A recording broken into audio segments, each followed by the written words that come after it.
Hello, everyone. Um, Welcome to 44 Game of Automatic Fear, which we'll hear about in a moment here. Some of Spooks is slowly drawing to a close, but I'm very excited to be playing this. Katie couldn't be with us tonight, so just send her well wishes. But yeah, let's go around and do a quick round of introductions. Snails, you wanna go first? Yeah, I can. I can definitely go first. So I had to make sure I wasn't muted. Hi, I'm Bag of Snails. You might. I'm on Twitter usually, but I write content for like RPG stuff, like D&D subclasses and junk. Other than that, I mostly just play Pokemon and then pester Katie and Just a Summer Job on Twitter about frozen pizza. Nice. And hi, Star. It's been about half a year since we played. I'm glad to be Yeah, playing with you again. Yeah. yeah. I'm Starlade. I mostly dabble in D&D 5e, but I've been kind of hopping in and out on Katie's various games lately. um, yeah, Starday. I'm on Twitter. I guess add me. And hi, I'm Matthias. Use he him pronouns. And no, I'll throw it over to you, Dylan. Hi, what is this game? And who are you? Who am I really? Who am I not?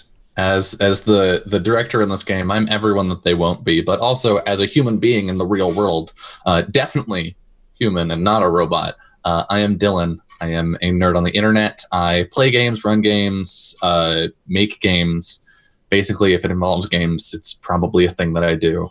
But today we'll be playing a game that I found like a bunch of years ago when I was super broke and still in college, I think. Maybe high school, honestly. Uh, and I just went to RPG Now, which is like an imprint of Drive Thru RPG, and was like, give me everything that's free. I just was scrolling through and I found this game that is actually super good. It's like 10 years old now, I believe. It's called 44, A Game of Automatic Fear by Matt Snyder, with the original concept by John Harper, which might be a name that you're somewhat familiar with. It is a dice pool horror game in which these three lovely players will do their best to just, go about their daily lives, get off the island that they're definitely not trapped on. And while that's happening, I will be the director of a secretive organization called Section 44, which is attempting, for some reason that I know and they don't, to turn them into robot copies of themselves and assimilate them into Section 44. I will be doing so with my own agents of the organization.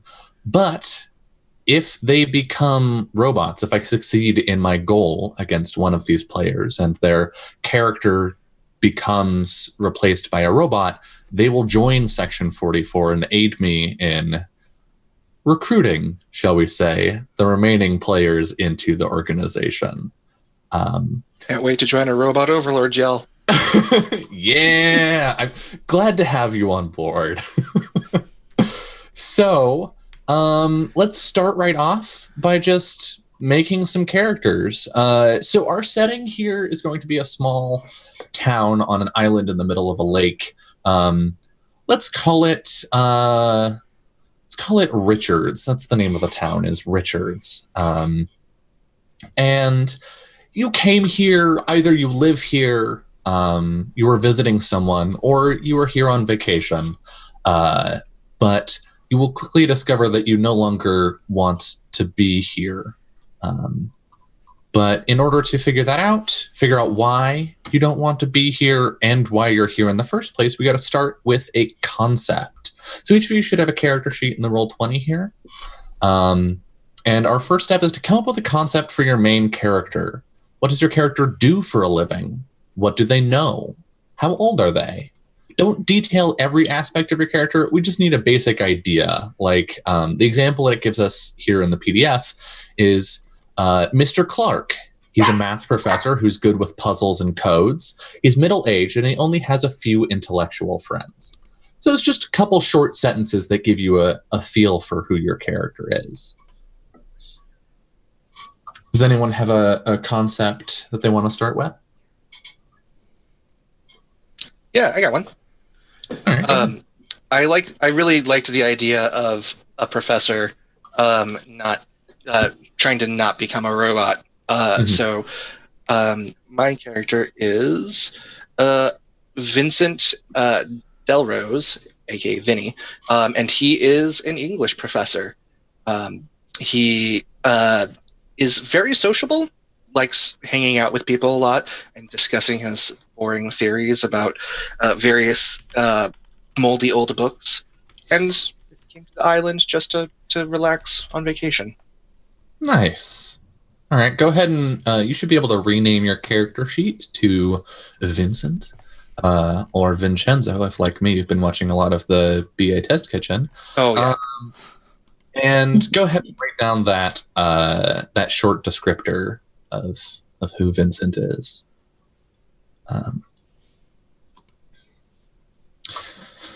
Do either of the two of you have an idea brewing? Yeah, I do. I was thinking of playing Augie, who owns a newspaper stand, and like it wouldn't amount to a full bodega, but something like a corner shop, where like with like in basically whatever kind of boardwalk we have at the shore for the tourists, right? Kind of there. And yeah, I've got Augie, I've got a cat in the store, and I've got an old dad to take care of. Gotcha. And roughly how old are you, Augie? Late 30s. Okay. And same question to you, Vincent. Vincent is probably mid 50s. Definitely in the middle of a midlife crisis. Okay. Lovely. Star? My character's name is Watson, and he is a technical writer.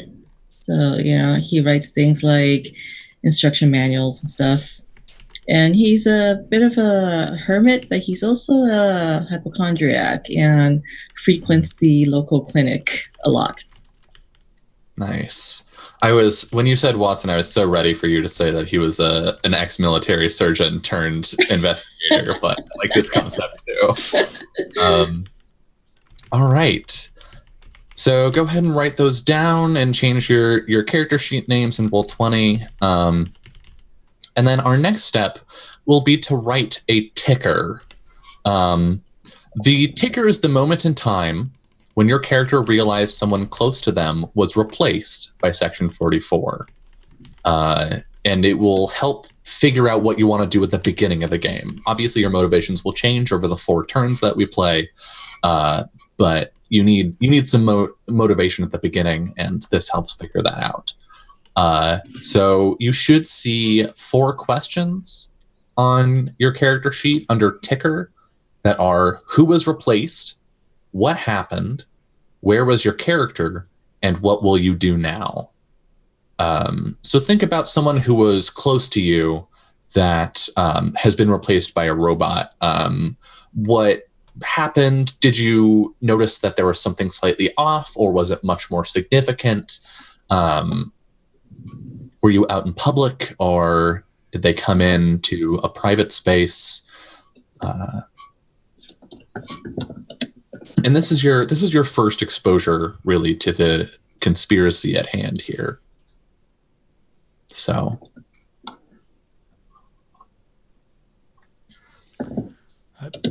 I have an idea. Mm-hmm. Yeah, so who was replaced? My dad. Oh, okay.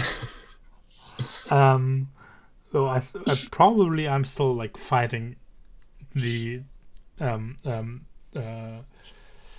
the whole dissonance that I'm experiencing from that, right? And what happened is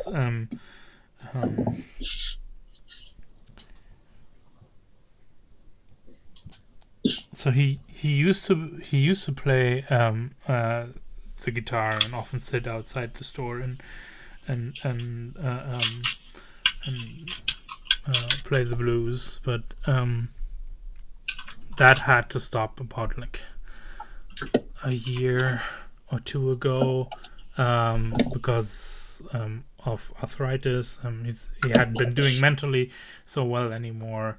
It's become like difficult and more of a care job for me as well, to make sure that he's comfortable. Then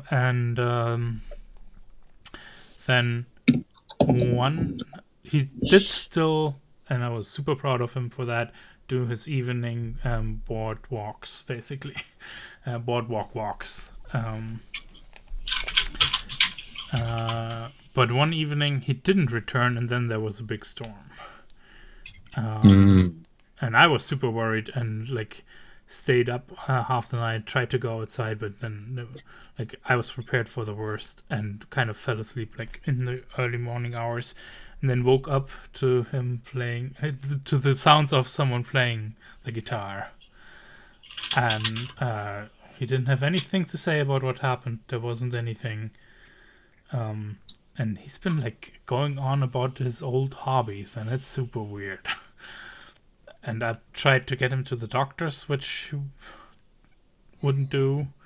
He mostly just spools off like old routines, which is both. It would be nice, but it's all super creeping me out because it's weird and unnatural. Is his blues playing a little less soulful than it used to be? Yes, it's always the same, right? It's like there's no variation from day to day or moment to moment. Maybe you like recorded 2 sessions of his playing and found that they were exactly the same. Yes, yeah. That's creepy. Love it. All right. And what will you do now?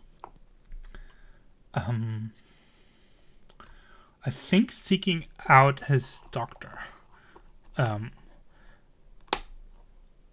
don't know if I can trick him into going. He's like now very busy, but I need to speak to his doctor, because maybe get his doctor to come pay a house visit, because this is strange and weird and I don't know what's going on. And so I've got a reason to go to the clinic. Okay. Sounds good. I have mine ready to go. All right, go for it. The person who was replaced is Vincent's son, who came with him on vacation to their summer home. And he discovered this when his son accidentally cut himself while making lunch and didn't bleed. And so now he is trying to find his real son, but is currently on route to like find a friend and try and convince them of his madness. And where was this? Was this in your vacation home? At their summer home on the island. Okay. Nice. Oh boy. Okay. Star, do you have your ticker ready? Yes. The person who was replaced is Annie, the head nurse at the clinic that Watson goes to. And Watson goes to his clinic like every day with a new complaint. And they all kind of know him there. And, Annie is very warm and just kind of humors him. But all of a sudden, like, in the middle of an examination, like she left, came back, and was just very cold, emotionless, and it just seemed wrong. Okay. And what will you do now? I put down panic. You're just going to panic. You're going to freak out. I'm just going to panic. Okay, great. Your survival prospects are looking up. What's the name of Vincent's son? Oh God, Richard. Nope, that's the name of the island. Kyle. His name is Kyle. Kyle. A gooey boy. All right. Matthias, what is the name of your father? His name is Levy. Levy. All right. Oh, yes. Because these characters that you have just made, these people that are robots, are the agents that I start with as the director. So these are robots that I can use against you. But don't worry, you're not alone and you're not powerless. You have some stats to start with. So you'll see a section called Qualities. These are your 3 stats for the game: Resolve, Contact, and Material. Resolve is your ability to overcome your fears and act decisively. You will use it in conflicts with bold behavior or when you're acting alone. Contact is your character's ability to influence or connect with other people. You will use contact to solve problems with the aid of others. And Material is your character's access to resources, whether physical or financial. You will use this to solve problems with tools, money, weapons, or other similar means. So you have 6 points that you get to split however you like between these 3 qualities. I will say some of them have some secondary factors. Specifically, your bonds, the NPCs that you can call on for help, are restricted by your contact stat. So you can only have as many bonds as you have points in contact at most. And your anxieties, which we will get to, which you can use to hurt yourself in the short term but help in the long term, you can only have as many of those as you have resolve. So more contact means that you can have more bonds, more weaker bonds. More resolve means you can have more weaker anxieties instead of super strong anxieties, or like one really strong bond, which is nice because you can not shoot yourself in the foot with one really massive anxiety, or you can not shoot yourself in the foot by having your one and only friend become a robot. But yeah. And I too have stats as section 44. I have control and program. Control is essentially my version of every stat. It's what I use in conflicts at all points, but program is specifically how many dice I can hold into my reserve later on.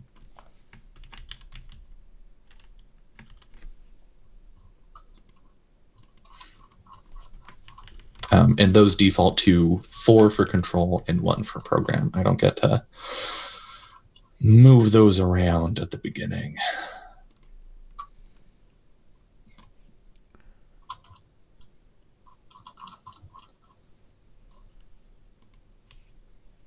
And material also determines your reserve, which is the number of dice that you can hold onto after you spend anxieties to get rid of them.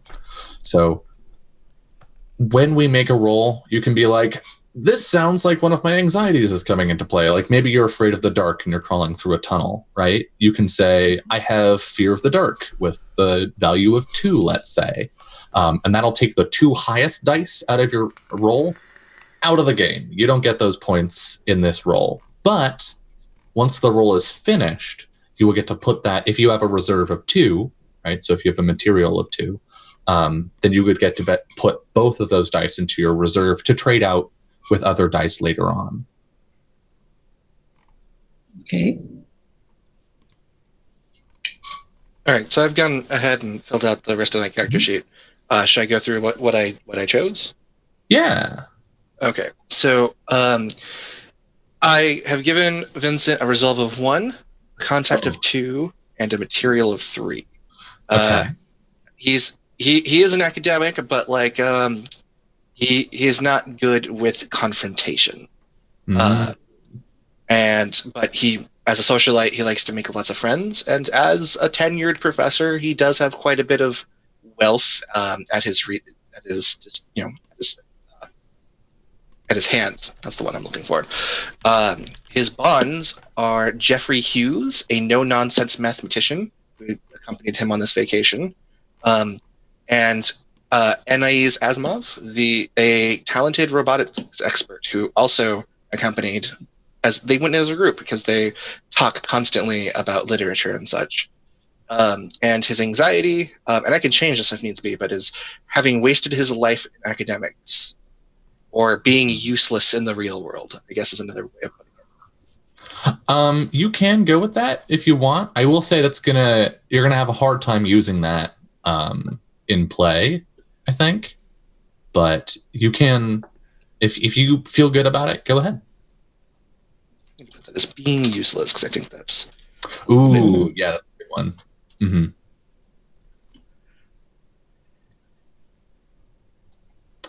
All right. So for your bonds, if you've got your stats figured out and you're moving on to bonds, you will have 3 points to assign to your bonds, split up amongst either just one character or up to however high your contact is.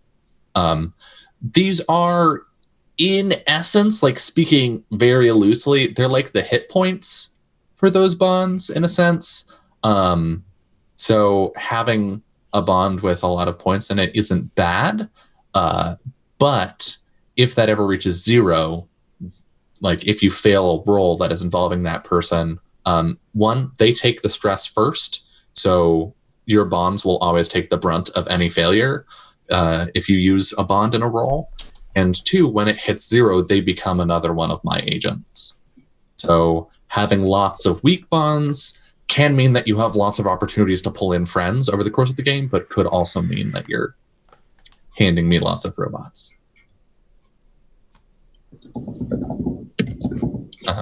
And these are friends, colleagues, close family members, people that you have an established relationship with. Okay. Do you have yours, Watson? Yes, I have a resolve of 1, contact 3, and material 2. So that means I have 3 bonds, right? You can have up to 3 bonds. Okay. So the first one is Dr. Mike, the doctor at the clinic. Mm-hmm. Second one is Alec, the delivery boy that delivers Watson's groceries and food and general life supplies, because he's either at home or at the clinic. And last one is Chrissy, his publicist, the person who gathers all the written material that he does and takes it off to get published. Nice. So mark down that each of those has a score of 1. Okay. And your has anxiety, right? Mm-hmm. And his anxiety is disease. Ooh, fun. Yeah, go ahead and put a 4 in that since you only have the 1. very resolute team here. All right. How about Augie? I think I might change that actually. Then I think I'm going resolve to contact to material 2. Oh, interesting. You don't want to make it a trifecta of 1 resolve? I mean, you could. You just need to never act on your own, right? Or be courageous, which is fine. Nah, I think I'm going through it with this. Okay. And I kind of, yeah. So my 2 bonds then, right? Mm-hmm. Oh, I can actually have 3. Well, if your contact is 2, 2, then it's 2. Yeah, you can either have 1 to 2. I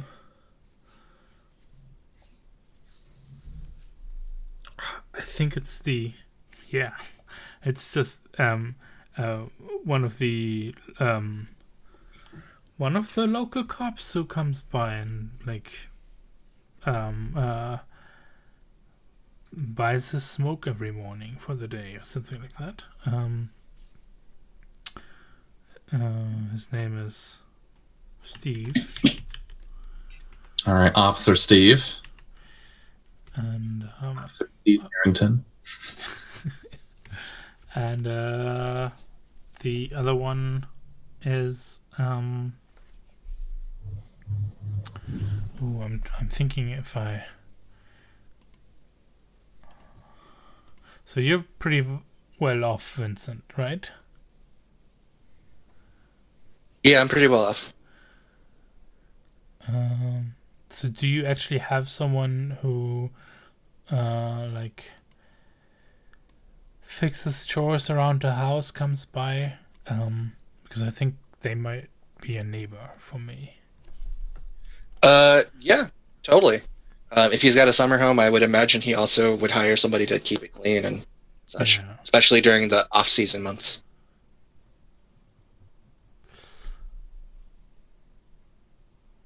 Sweet. We give her a name for you.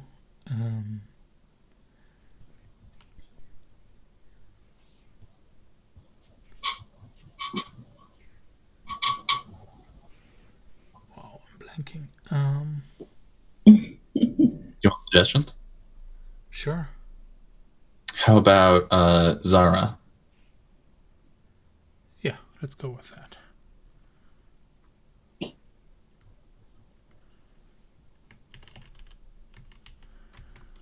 Oh, as a note, since Vincent is on his way to find his friend, Jeffrey, I would imagine, given that they're on an island, Jeffrey might be in the clinic with a mild case of food poisoning.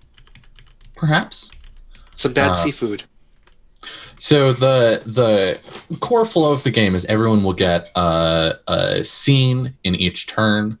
At the beginning of the scene, you set a detail, and then I set a detail, and then the whole table gets to set a detail. And then we just play out until we hit a point where one of us says, no, that's not what happens. And then we roll our conflict roll. So we can go back and forth saying this happens, and then you say, well, I do this. And if I don't say, well, no, you can't do that, or like there's some contention, or if you don't say, well, I don't think that happens to me, or like I don't think the robot does that, then we just keep going until we hit that point. And once I say, no, you don't get away at that moment, then we roll, or you say, no, that doesn't happen to me, then we do a roll. Interesting. And I will mention, outside of that, because that's the general structure of the game, if at any point something happens and you're like, nuh-uh, like on a real personal level, we are using the X and an O cards as safety tools here. So feel free to like pop up an X on your camera, or in the Zoom chat, I'll be keeping an eye on that. If there's anything that's going on where you're like, no, I'm I as a person playing the game, as a player, am not comfortable with this. Feel free to X. If we're getting into sort of maybe some murky territory where you're like not sure you want to hang out there very long, you can put an N card in, and that's just like, let's move past this. Let's get things rolling. I'm okay with what's happened, but I don't want to linger. And the O card is for like, if at any point you are having a great time with the game, but you're like looking like you're not having a great time. Like if one of us is crying, I don't think that'll happen, but it might. Or like visibly afraid or like looking grossed out or something, and you want to just make sure everybody knows that you're still having fun and we can keep going. Feel free and pop the O in there. And if any of us sees something where we're not sure about somebody else's state, feel free to put an O like with a question mark, like, are we okay? And we can all respond to that accordingly. But yeah. So you've got 2 bonds, Augie, right? Yeah. You've got Officer Steve, and then you've got this custodial person, Zara. What's your anxiety? Or what are your 1 to 2 anxieties, since you're the only person with multiple points in resolve? Yeah, I think 1 is always financial troubles, like spending too much money, getting into debt, that kind of thing. And the other is going to be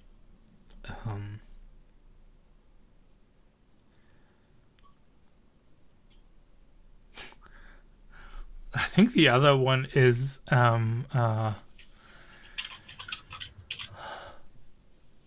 what's that called? It's almost like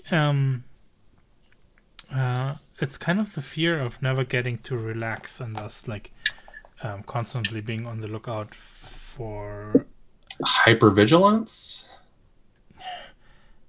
No, it's more like I won't get to enjoy myself today, so I need to take this break now. I need to go and have this smoke now, or I need to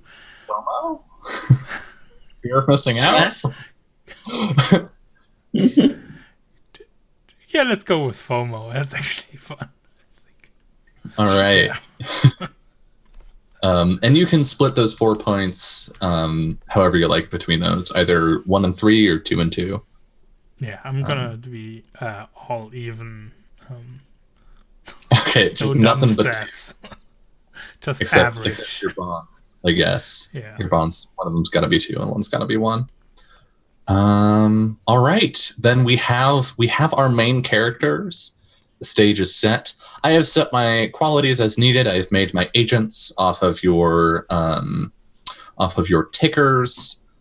I have set up 2 secret bits of information that are true about the organization. These are effectively my anxieties. I can reveal them to remove some of my dice from a roll, but then also put those into my reserve. But yeah, let's see. We've got a little bit of time. I think we can start up our first turn, if that's all right with everybody. Mm-hmm. All right. So,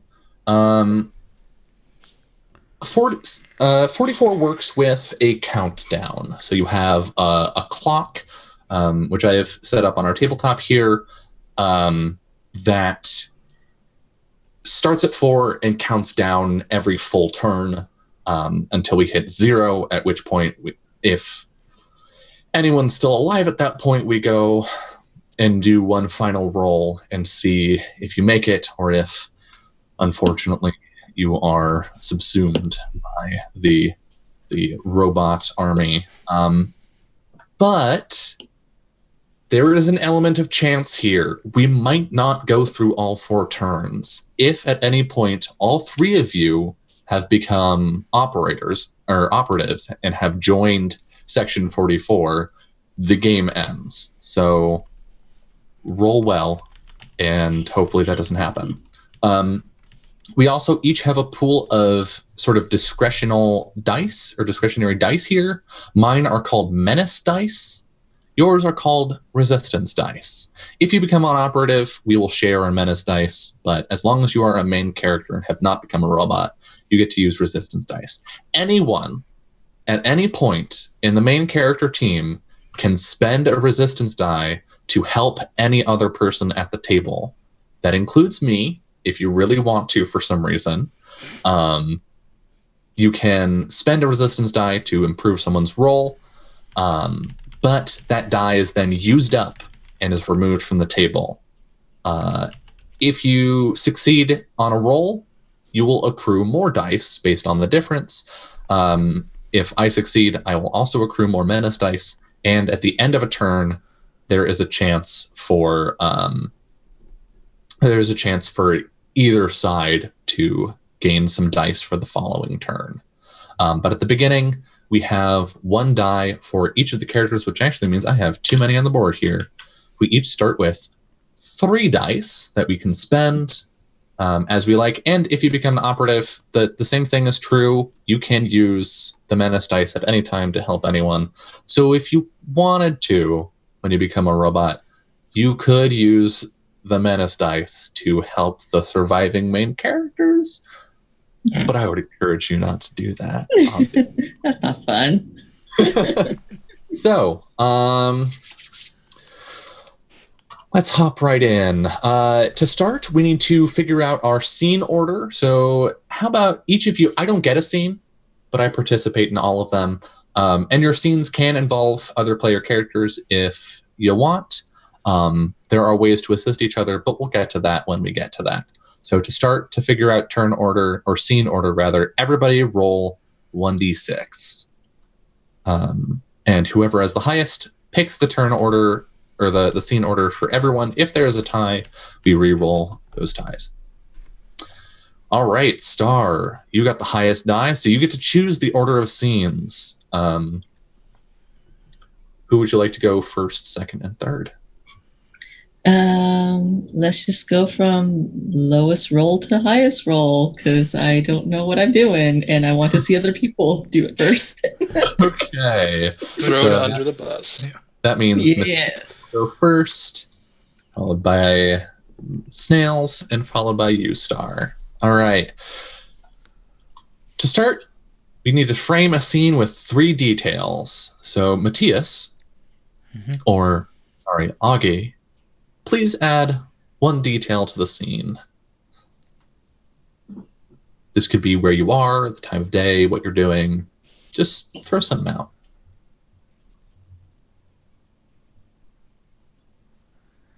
It's the doctor's office. Okay. You are at the doctor's office. Next, I add a detail. So you're with Dr. Mike, but I think it's getting late in the evening. It's around sunset. And now Star and Snails, you get to pick a detail together. So discuss amongst yourselves some ideas. Star, should we say that like a storm is brewing and like coming in, like just on like just like it's not here yet, but as the sun's setting, maybe there's like some dark storm clouds and we're expected heavy rain and lightning later. Is that a good one? Yes, it was a dark and stormy night. Yeah. Classic. All right. I can already see what team I'm working with here. It is trope o'clock here in Richards, British Columbia. So, with these 3 details, we get to begin the scene. So just begin playing the scene, say what your main character does, and I will say what the world does in response to you. Yeah, so Doctor, you actually have to see this. And I pull out my phone, and I've recorded my dad playing the guitar. This is from this afternoon. and I'm like, you can actually see like me zooming in on like his fingers nimbly strumming the strings, and that's unprecedented. And I think you see him flipping through the file, but I guess treatments are better than expected. And he like sits down at his computer and starts typing something up. excuse me, this was like all of a sudden, and I don't know what's going on, and he refuses to come in, and I don't know, can you like maybe just swing by and Well, Augie, with conditions like your father's, yeah, sometimes there are relapses of memory and ability that appear unexpected. This certainly is surprising, but I guess sure. I'll stop in tomorrow and okay, check him out, make sure everything's okay. And I think when that happens, you hear the faint strumming of a guitar elsewhere in the building.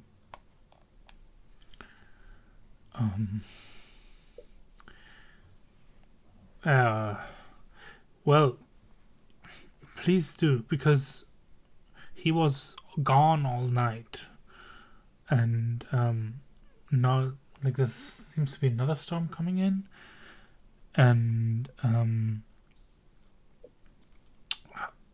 was so worried, and it's the weirdest thing. I have, you know how you're complaining during the sickness that he's not himself anymore. Well, he seems to be less himself now than before. Even his guitar playing is, I'm sorry, you have to see it yourself. You have my sympathies, Augie, but the reality of Levy's condition is that sometimes this happens. But let me put it in my calendar. He starts typing and then sort of furrows his brow. Sorry, it looks like the internet's down. What does that mean? Let me just... He pulls out a notepad and writes down a note. So I super appreciate it. I mean, you know I wouldn't... I mean, coming by for a house visit, I know how expensive that's going to be, but I think you can see how worried I am. Don't worry about it. I'll come by before work tomorrow. And... God, thank you so much. Of course. Who's playing that?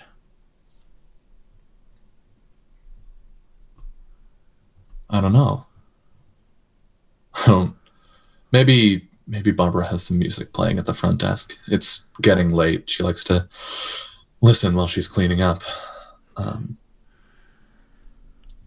then you hear a set of notes that you recognize because you've been hearing them every day for the past week. Strange. Well, Dr. Mike, thank you. I guess. Well, see you tomorrow. Thank you again. And I'm like half absent-minded already, like shaking his hand to, like I can't not go, and like I leave his office and like peer around the corner where the music is coming from. Okay, so you step out of the doctor's office, and you hear sort of down the hall and a floor down, Barbara, the receptionist, say, "Mr. Levy, I'm sorry, you can't go upstairs right now." And the playing stops And like I quicken my step and go down there, right? And I'm like, what, Dad?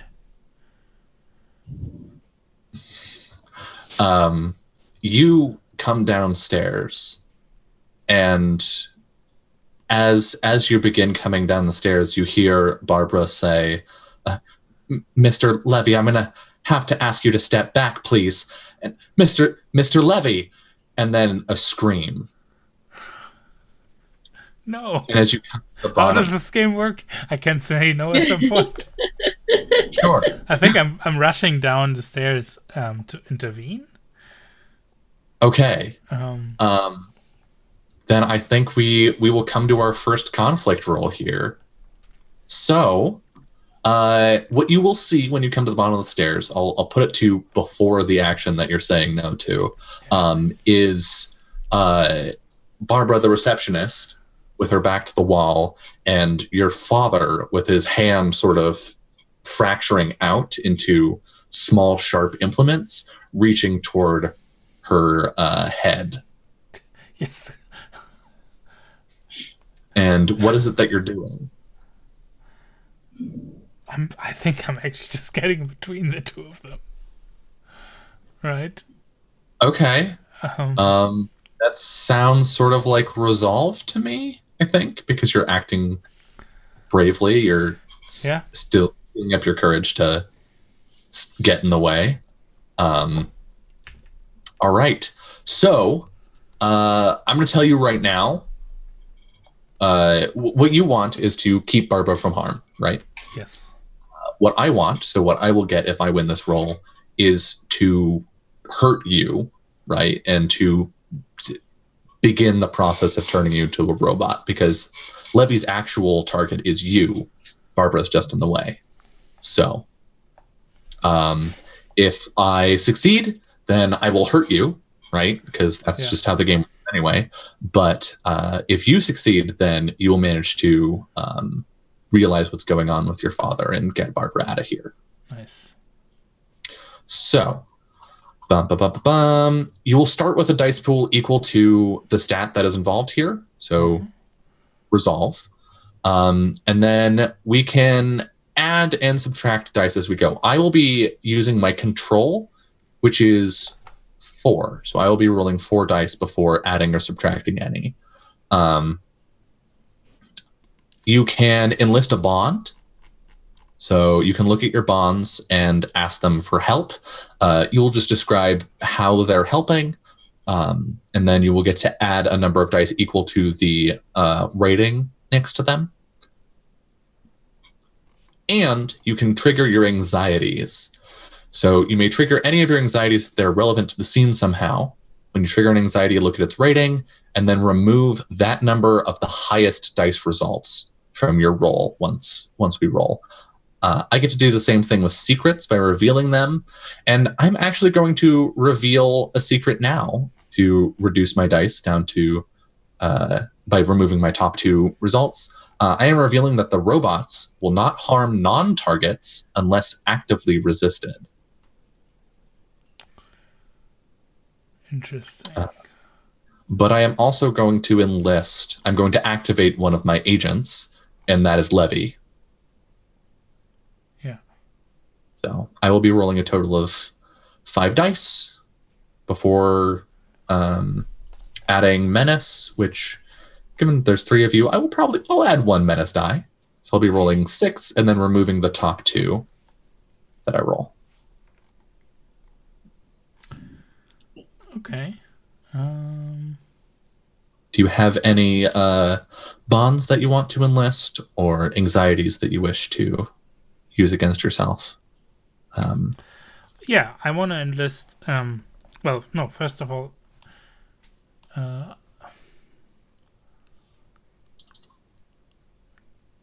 I put the anxiety in play that this is gonna cost a lot. So in the first moment, Levy being here is like, oh, no, he's here, great. Like, then I don't have to pay for a house visit. Maybe Dr. Mike can see him right now. And then the scream comes, and I want to enlist what's his name? Officer Steve? Yeah, Steve, who's coming by and like checking, like he's doing the rounds and checking if like people are set up, the storm's coming in, close shop, and that kind of thing, right? So he's just coming by. So maybe in the first moment I'll be the one jumping between the two, but I'll have then Steve rush in, see that there's something going on, maybe pulling Livy off of me, whatever it's going to happen, we shall see. Yeah. There. Yeah, I legit don't know if Canadian cops are armed or not. So who knows? So that brings you to 3, right? Because you're using Resolve, which is 2, and then +1 for Steve. And then did you want to use an anxiety against yourself? You don't have to. I would probably recommend against it because you don't have very many dice right now. Yeah, let's just go with those 3. And does anyone want to add a resistance die to? I'd like to, because it's his dad. So it's a very like surge of adrenaline and all that jazz. Okay, so that means you'll be rolling 4 dice. So I think before we roll dice, I think this is a good time for us to go to our first break for a little bit, nice. And when we come back, we'll see what happens between Levy and Augie. Yeah, so stay tuned. I can't wait. What a cliffhanger. I know.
Welcome back, everyone.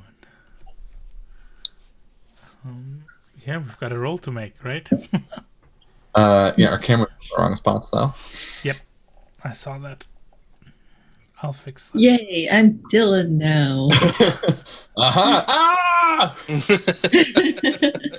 afraid of diseases. Heck. Oh, heck. Eek. But yeah, I'm gonna go ahead and actually, why don't you roll first, Matthias? Go ahead and roll your 4d6. Why do you have to say that with such? I Is it believe in 46? you. Oh no, sorry, 3d6. 3d6. Oh no, we used a resistance yeah. die. Yeah, That's right. Okay. well, there are 2 6s. That's good. That's a score of 7. So the way this game works is you get to pick which die you want to use out of all the ones that you rolled, and that sets the base. And then duplicates add 1. So if that had been, say, 4 2s, would have picked a 2. and then as the base, and then added 3 for the 3 duplicates, bringing it to 5. So that's a pretty good roll. I'm going to roll 66, and then I will be removing the top 2 values. Oof, not great. Not great. So I'm removing the 6. It's going to come over here into my reserve, and the 4, leaving a 3 and 3 1s. So 3 is the highest I'm going to get. That's really good for you, not stellar for me. So, Yep. We see the result. We can replace with reserve, but I didn't have anything in the reserve yet, so can't do that. Compare results. You got 7, so you beat me by 4, which is a pretty big win, especially for the beginning of the game. If you win, you earn new resistance dice for any anxieties you triggered, which you did not trigger any. If your result exceeds the director's, which happened, you win the conflict, your desired outcome happens. Stress. I received stress because I failed. So first, I will subtract stress from any activated agents. So each point of stress, this is the difference between our rolls, which is 4. So I'm receiving 4 points of stress that I need to affray amongst my assets, starting with the activated agent, which is going to be Levy. If stress reduces an agent's rating to 0, that agent is deactivated and eliminated from the game. So say goodbye to Levy. Next, if any stress remains, reduce control or program. Each point of stress reduces control or program by 1 point. The director decides which to reduce. If the control is 0, play on. The director has fewer dice, though. If the program is 0, play continues, but I still get to keep a die in reserve. And if any stress remains after control or program are 0, I will add 1 resistance die. So this is a big win for you. I'm losing Levy. Levy is dead. Yeah. Ouch. Oh, Oh, How does this Not happen? great news for you. I think, is this actually Steve having to pull his gun? And Yeah, we'll get to the fiction of this in a moment. I'm going to reduce my program to 0 because the difference between 1 program and 0 program is effectively nothing. So I'm willing to lose that point. And then my remaining 2 points are being lost from control, bringing my control down to 2. That's rough muffins. and that what is that control stat for you? That control sets my dice pool, my base dice pool. So whereas I started with 4 and then I added a bunch of stuff to get to 6 this time, I'm going to be starting with 2 from now on. And then I will pick this 6 to hold on to in my reserve. And now we can talk about what actually happens. So you dive in the way, right? Getting between Barbara and Levy. And you see your father's eyes tick toward you in an unnaturally straight motion. And then his hand shifts and begins moving toward your head. And in that moment, what do you think? Like what flashes through your mind as you see your end coming toward you? I think it. I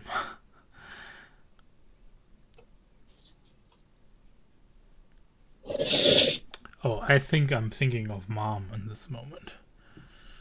And I'm thinking of. I'm actually thinking. Oh my God! What's even happening? I'm so glad Mom didn't get to see you like this.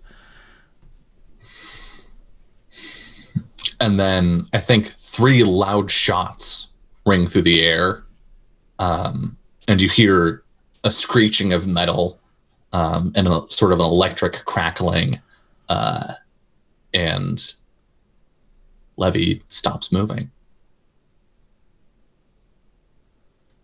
I think I stare in utter shock to the door.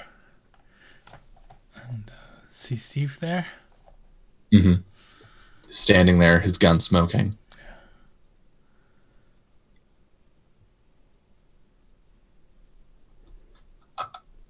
I'm sorry. I didn't know what to do. Still full of adrenaline. I'm just stepping closer to my dad and looking at the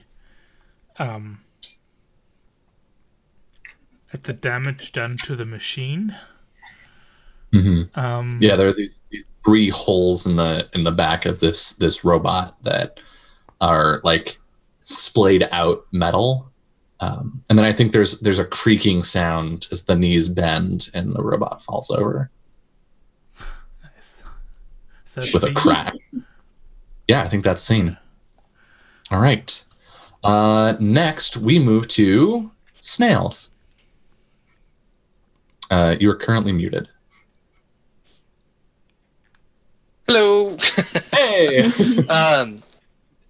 So yeah, Vincent is driving in his car, calling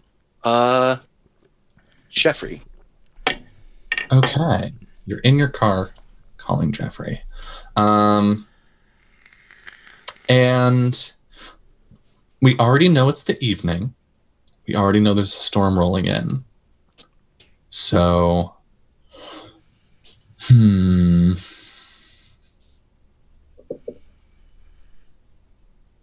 I think your son's in the back, playing on his phone. Okay.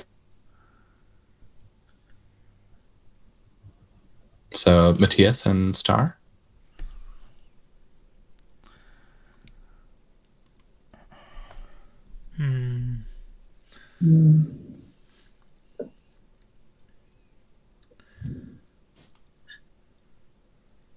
I don't know. I'm kind of like, if he's in the car, I'm kind of leaning towards like some sort of emergency announcement coming on the radio. Okay. Mm-hmm. Yeah. Okay. So you're trying desperately to call your friend Jeffrey, and I think every time you call, your phone just stalls out of the call, like it can't get a signal. But then the radio crackles on and says, "This is a public service announcement. A category whatever storm of badness is expected. Richards, British Columbia, in a matter of hours. All people are advised to stay indoors." Great, just what I need. And as he's driving, Vincent just kind of has like an elbow on the wheel and is fiddling with a cane at his side in his like tweed professor jacket, and is dialing the number again, like half paying attention to the road. It's like, damn it, Jeffrey, pick up the phone. And he tries again for like the umpteenth time, just hitting the button. And as you drive past the clinic, a car. I'm actually heading to the clinic. Okay, as you approach the clinic, then a car peels out of the parking lot and is going to is attempting to ram you in the side of the vehicle. Oh, okay. Yeah, I don't want it to do that. You don't want that to happen? Okay. I would rather that not happen. So I guess we're going to have to roll off. What do you do to avoid this? Well, Vincent has a very expensive car with tons of great features. So I think he's going to push it to the limit and just like roll over the curb and like basically move the car into the parking lot in a way that is unexpected from the attacker. Right, you're relying on the adaptive road control, yada yada. The anti-lock brake system and independent four-wheel drive. All right, that sounds like resources to me. Okay. Or material, rather. Yes. So that for you starts you with 3, I believe. Yes. I'm starting with 2 from control. I am activating Annie because she is the one driving the car toward you. I am also activating Kyle as he is going to reach from the back seat and grab onto the steering wheel. Uh-oh. Okay. Crap. And I don't really have a bond that I can activate here. So. And because I'm kind of hurting for dice right now, I'm going to shoot myself in the foot for the 3rd turn. And I'm going to spend both of my menace dice. Uh-oh. Okay. All right. Yeah. Is there any way to activate Jeffrey and say, like, maybe he comes on the phone at that exact moment, and maybe I can throw the phone at Kyle to distract him? Maybe. We could also say that that he's there, right? Because you were coming to the clinic to find him, and he can intercede in some way. Like at the very last second, he hits the rear of Annie's car to spin it out. Yeah. Okay, that works. Okay, so okay. All right, so that gives me 5 dice. All right. So you've got a 2 with him. Yes. All right, so you've got 5 dice. I've got 6 dice. Are you bringing any anxieties into play? The problem is my anxiety is 4. You might roll nothing but 6s. I might roll nothing but 6s, but I can only reserve 1 of them. I don't. If I'm being honest, I don't think he has time in this for an anxiety to come into play because it's such. I think you're right. It's such an immediate, like, I'm not paying attention to the road. Oh God, somebody's coming at me kind of moment. Yeah. All right. So go ahead and roll your 5 dice. Oh, okay. Oh, I got a 6. Got a 6. I got 1 6. I will roll my 6 dice. Ooh. Okay. So I got 2 5s. I'm gonna pick those. That makes them be a 6. That does make them be a 6. I'm assuming you're picking your 6 and not your 2 1s. I mean, yeah, I'm picking the 6. Okay. That means, so on a tie, the director wins. So what I said does happen, but there's no difference between our roles, so you won't suffer any stress. Bad things will happen narratively. Good things will happen for me. Oh, wait, I forgot a thing. If I fail the conflict roll, I do a thing, and I failed the last one. I'm sorry. If the director wins the conflict roll, nothing changes. If the director loses the conflict roll, he adds 1 point to the following controller program, an agent's rating or a secret rating. I'm going to go ahead and add to my control. I'm not going to retroactively apply it to this roll, but I'm just going to for the next turn because I lost on the TSS. So if I win, nothing changes, but I narrate what happens. You subtract stress. If the director wins, I add new menace dice equal to the total of all secrets. I did not reveal any secrets, so unfortunately, basically nothing changes in the game state here. But I think we see Jeffrey in his car, like, see Annie and see what she's doing and, like, drive, like, just pedal to the metal and try and intercept.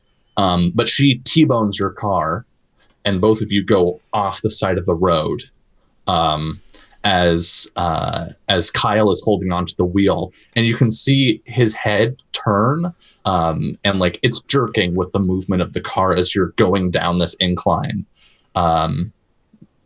And you see a glow in Kyle's eyes as he looks into your face. And he says, "You must drive more carefully, father." Kyle, what's wrong with you, boy? Why are you holding on to the wheel? And then the car flips, and I think our camera cuts there.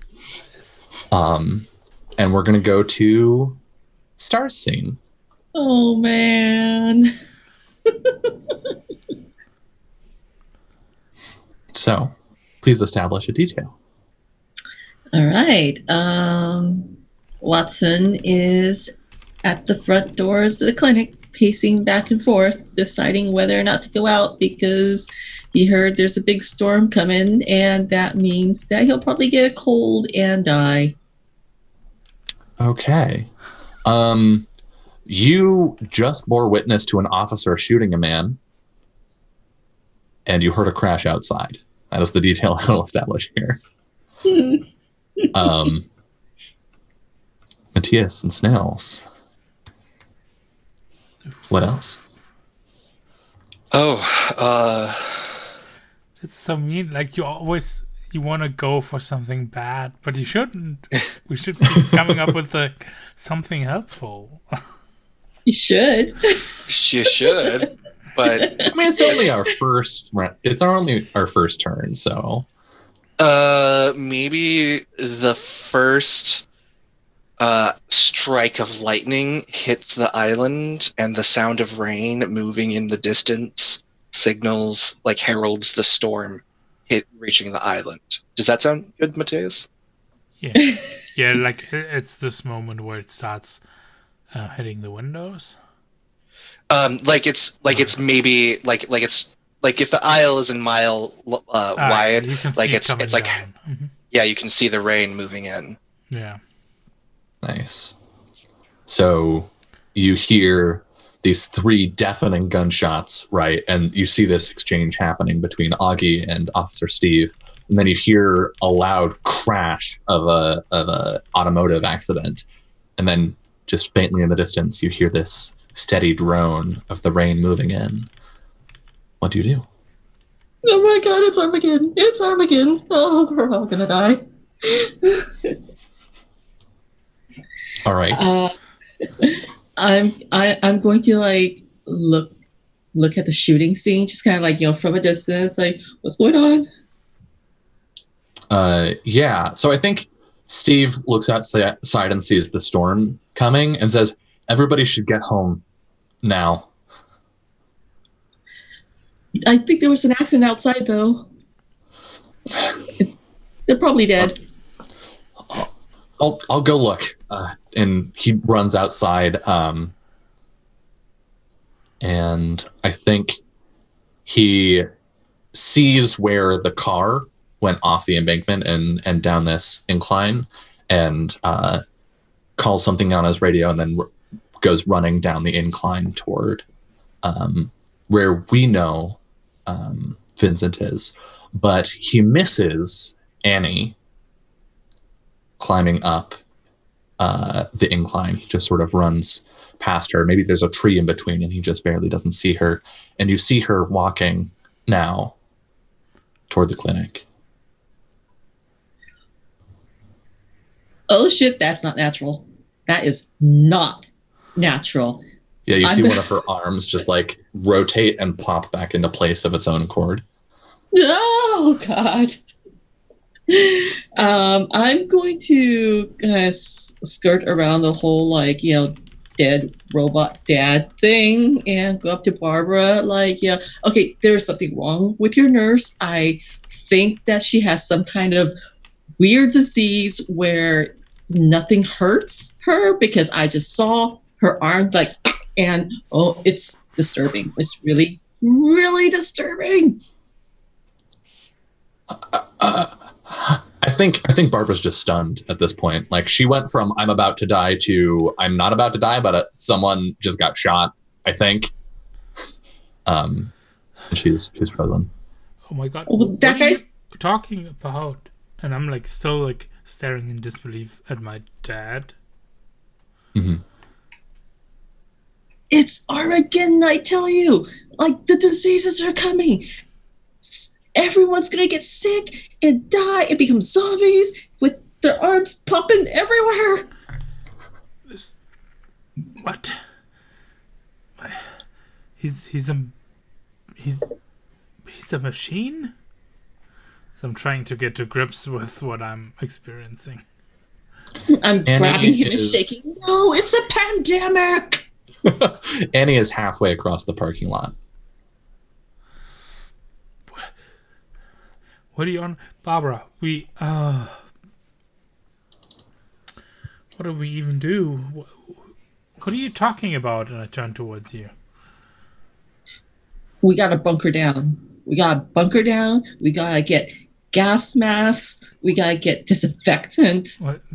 No, calm down. What are you... My supposed dad just got shot, but he's not my dad. Well, he's the lucky one because we're all going to be suffering soon. There's a jingle as the door opens. We gotta get out of here. We gotta get out of here.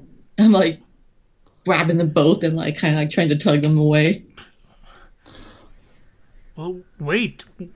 Where to? What is going on with you? Please calm down, Watson. It is time for your medicine. No, do not talk to me. I know you're diseased. I know you got some sort of brain infection that's making you act this way. I'm not diseased, Mr. Watson. Don't you want your medicine? Not from you. Not from you. I'll get it from Mike. Not from you. Mike cannot give you your medicine. And she steps towards you. No, get away from me. I turn and run. Okay, so you're running, and she doesn't even look at you, Augie. She just begins and with like out a pause, she just begins running after Watson. Yeah, straight Tom Cruise run. She's running after, and without any breathlessness, she continues to say, I am not diseased. I can make the diseases go away, Watson. Please come back. Watson's like not really running in any specific direction, so he kind of like ends up taking laps. Just going like hall to hall. Are you like doing anything to try and put anything in her way, or are you just running? I'm just running, like blind panic running. Okay. You turn a corner and keep running down the hallway, and you like when you looked over your shoulder, you kept seeing her. But this time, when you reach the end of the hall, you don't see her. This is a trick. God, does this disease make people turn invisible? What is going on? Drywall explodes as her arm bursts from the wall next to you, reaching toward you. I emit the highest pitched scream that hurts every dog's ear within a 5-mile radius. All right.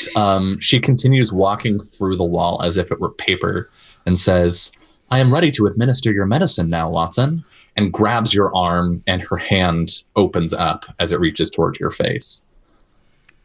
Oh, God. Please, no. No. Is it conflict time? It is conflict time. Okay.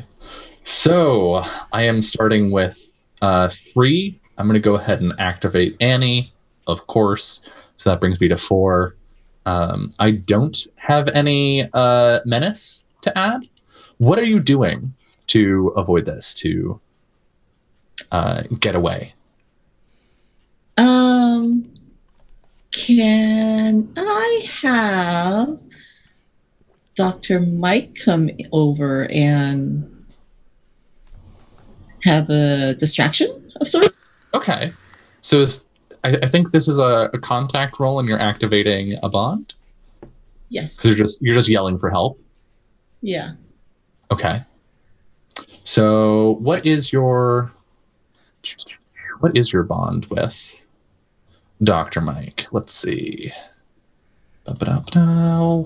Watson. You've got 3 in contact. Okay, that's good. And then Mike is a 1. So you're rolling 4 dice right now. Can't Matthias's character help because he's in the scene? Yeah. If you would like to, yeah.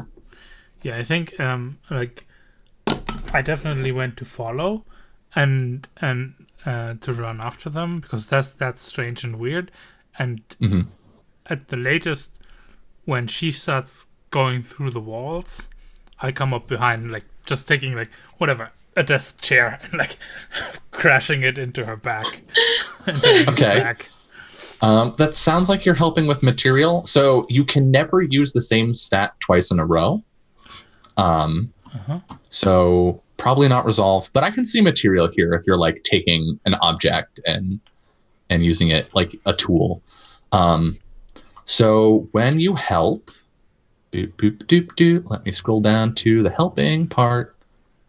Assisting. You must use a quality that meets or exceeds the current countdown. Ooh, which actually I think means you can't help because our countdown is 4 right now. Oh no. So later in the game in later turns you'll be able to help. We can still say narratively that you're doing this, but it won't have an actual mechanical effect. The other thing is you cannot use the quality you last used in a roll, whether on your turn or assisting, and the main character you're helping can only have a number of assisting main characters equal to their contact rating, which is not a problem here. I don't think it's a problem for anyone in the group, actually. And there are consequences. You participate in the failure. So narratively, you're hitting her on the head, but mechanically, it's not doing anything. Yeah. Is your anxiety coming into play here, Watson? I say in a leading way. Yeah. Say so. Oh, okay. So your anxiety is disease, which has a score of 4, which would bring your dice pool down to 0, which would automatically lose for you. Do you or any of your friends want to use any resistance dice here? I say we just burn the 2 resistance die to at least give you a chance. Both of them? Yeah, I mean, I vote for one, and if Matthias also votes for another one, that's... Sure, yes. Yeah. You can also spend resistance dice on yourself. Oh, well, okay. So that's going to spend these 2 resistance dice. You will roll 6 and then subtract the top 4. I am rolling 4. Do I want to reveal another secret here?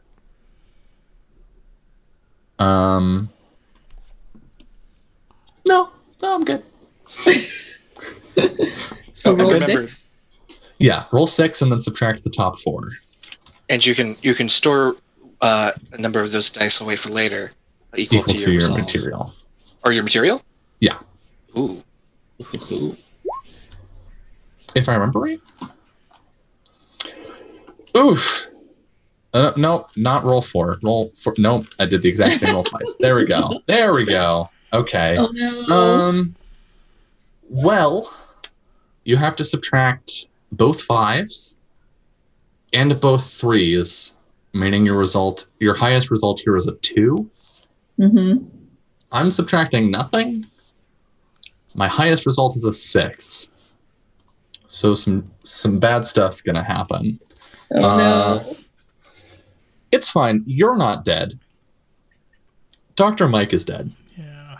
Yes. Oh no. No. Because stress is applied first to allies. If the doctor's dead, she's dead. Stress. Honestly, if her doctor's dead, she's dead. Like, that's the same thing. Apply stress to your main character as follows. First, subtract the stress from any bonds you enlisted. Each point of stress reduces the bond rating by 1, so 1 point is getting absorbed by Mike. If you have more than 1 enlisted bond, you choose which stress. You only enlisted 1 this time. If stress reduces any bond to 0, the bond becomes an agent with a rating of 1. So we will see that in a moment. Please remove that bond from your sheet. Second, if any stress remains, subtract from the quality you used in the conflict roll. This was your contact, right? Wait, hold on. What am I doing?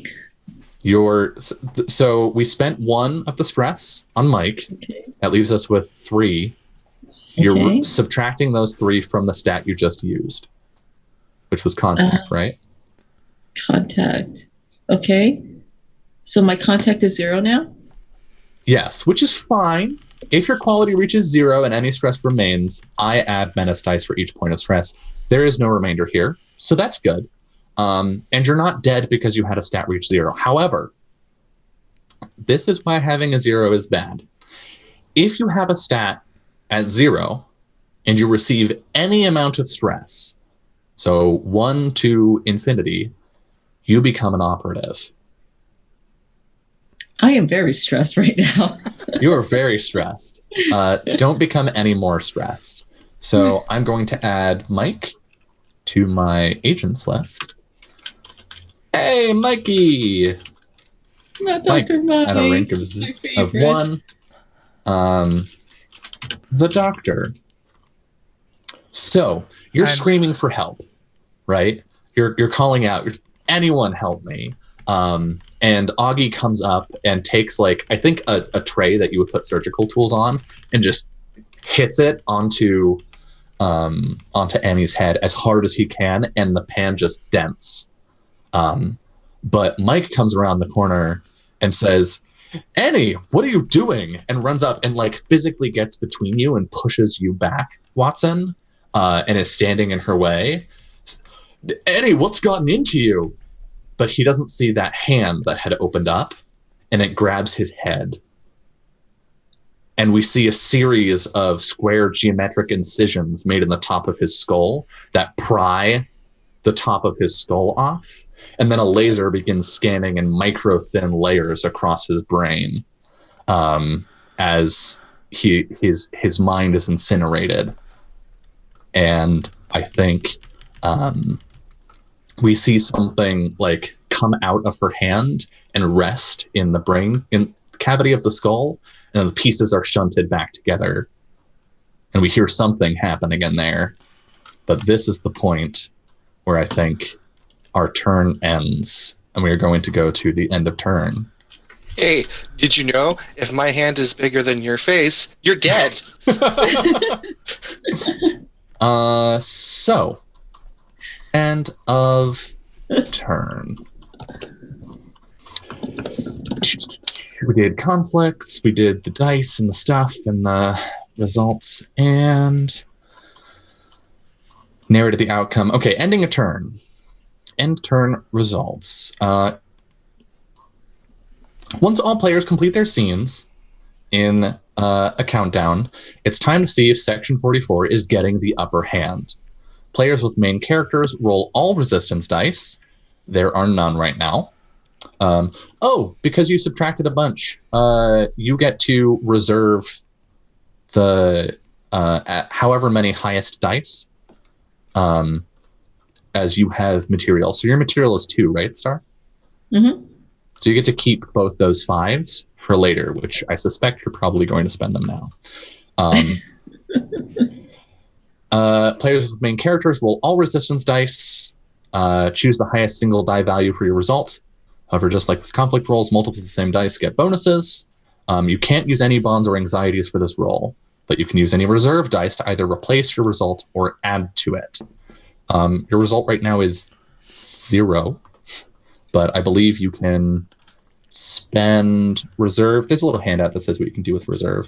Spend a die to replace your conflict roll with the result, or you may spend multiple dice at the same value to boost by 1. Oof. Neither of us is in a good spot. If there are no resistance dice, the player's result is 0 unless someone replaces or improves the result with reserve dice. Meanwhile, the director reserves all menace dice, or rolls all menace dice representing Section 44. I choose the highest die value, blah, blah, blah. I can't use agents or secrets. Operative players can use their reserve dice, as can I. If the result is 0, or if I have no dice, the result is 0 unless I replace or remove. I am obviously going to replace my 0 with this 6. That is obviously going to happen. Y'all may choose to spend your reserve or just take the loss here and carry the reserve into almost the next like round. Taking the loss, can we even get at? Because I don't have any reserve dice. We've got Soliday. You have 2 5s, right? Mm-hmm. Which would put you at a 6. Yeah, the best you can do, I think, is match me, and I still win. Yeah. So, Maybe it's better. I mean, how bad? How much worse is it if we don't match you? Is the question. I think it's, let's see. Compare the results of the resistance and menace dice. If the resistance dice result is higher, the main characters gain ground. Each player with a main character immediately adds 1 point to any one quality, or a bond, or an anxiety.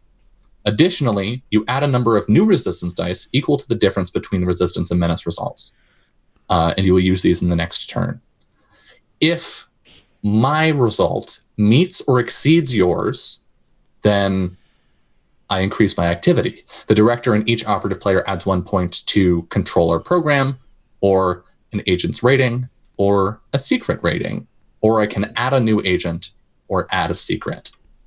Additionally, I will add a number of new menace dice equal to the difference between the menace and the resistance. So matching me means I won't gain a bunch of menace dice. We'll start this next turn with neither of us having menace or resistance, but I will still get all the bonuses. So you can either reserve them and we go in with him having a bunch of dice that we don't have, or you can spend them and he gets no dice. It's up to you. They're your reserve dice. I don't know. Will you do something for the community, or will you increase your own chances? I mean, you are on the brink of death. All right, you're going to use them? I'm going to use them. Okay, so matching, that's good, because me having 6 menace dice in this turn would have been pretty bad. So I get to add 1 point to control or program, or an agent's rating, bringing one of my agents to up to 2, which would be kind of nice. Or I can add a new secret or improve one of my secrets. I'm going to go ahead and improve an agent. I've got plenty right now. I have 3. 3 is enough. But I think Annie becomes stronger.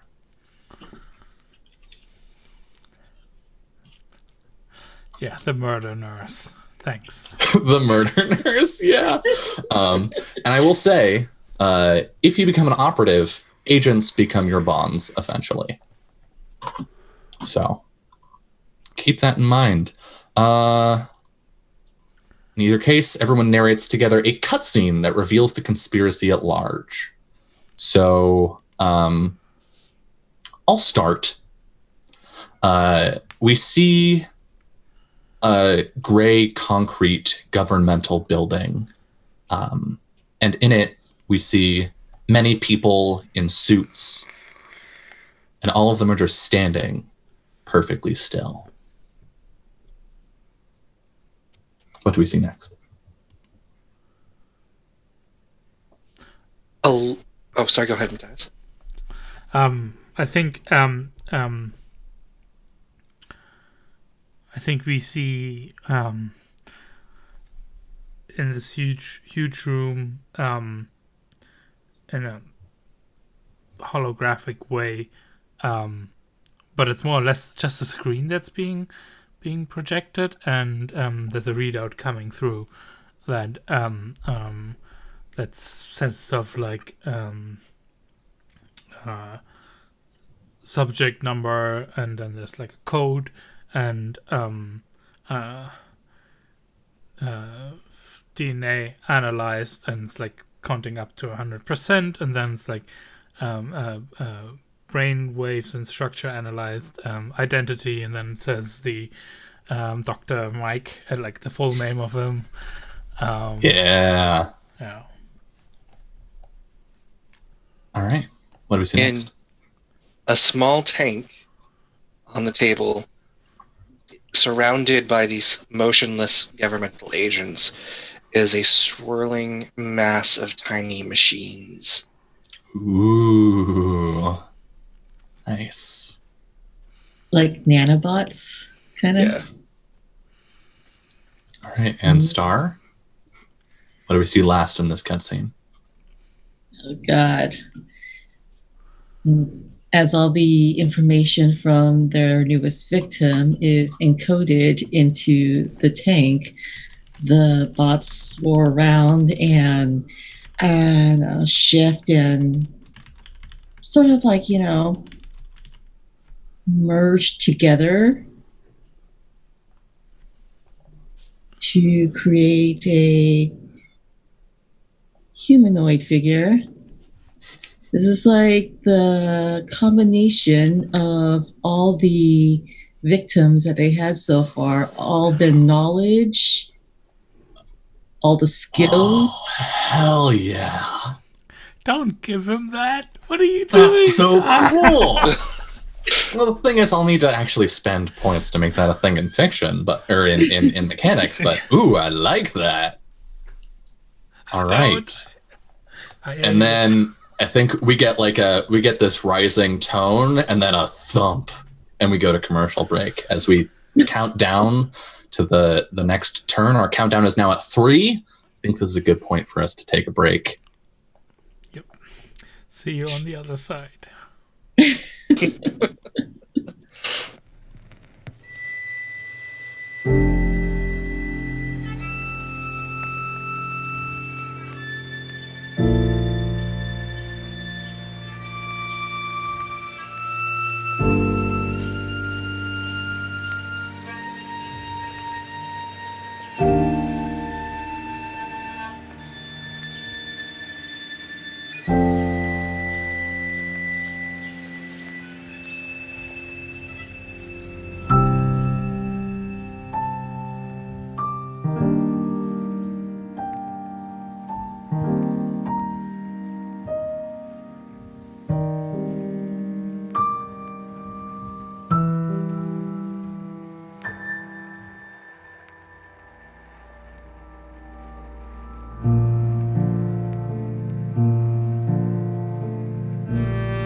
action, I guess.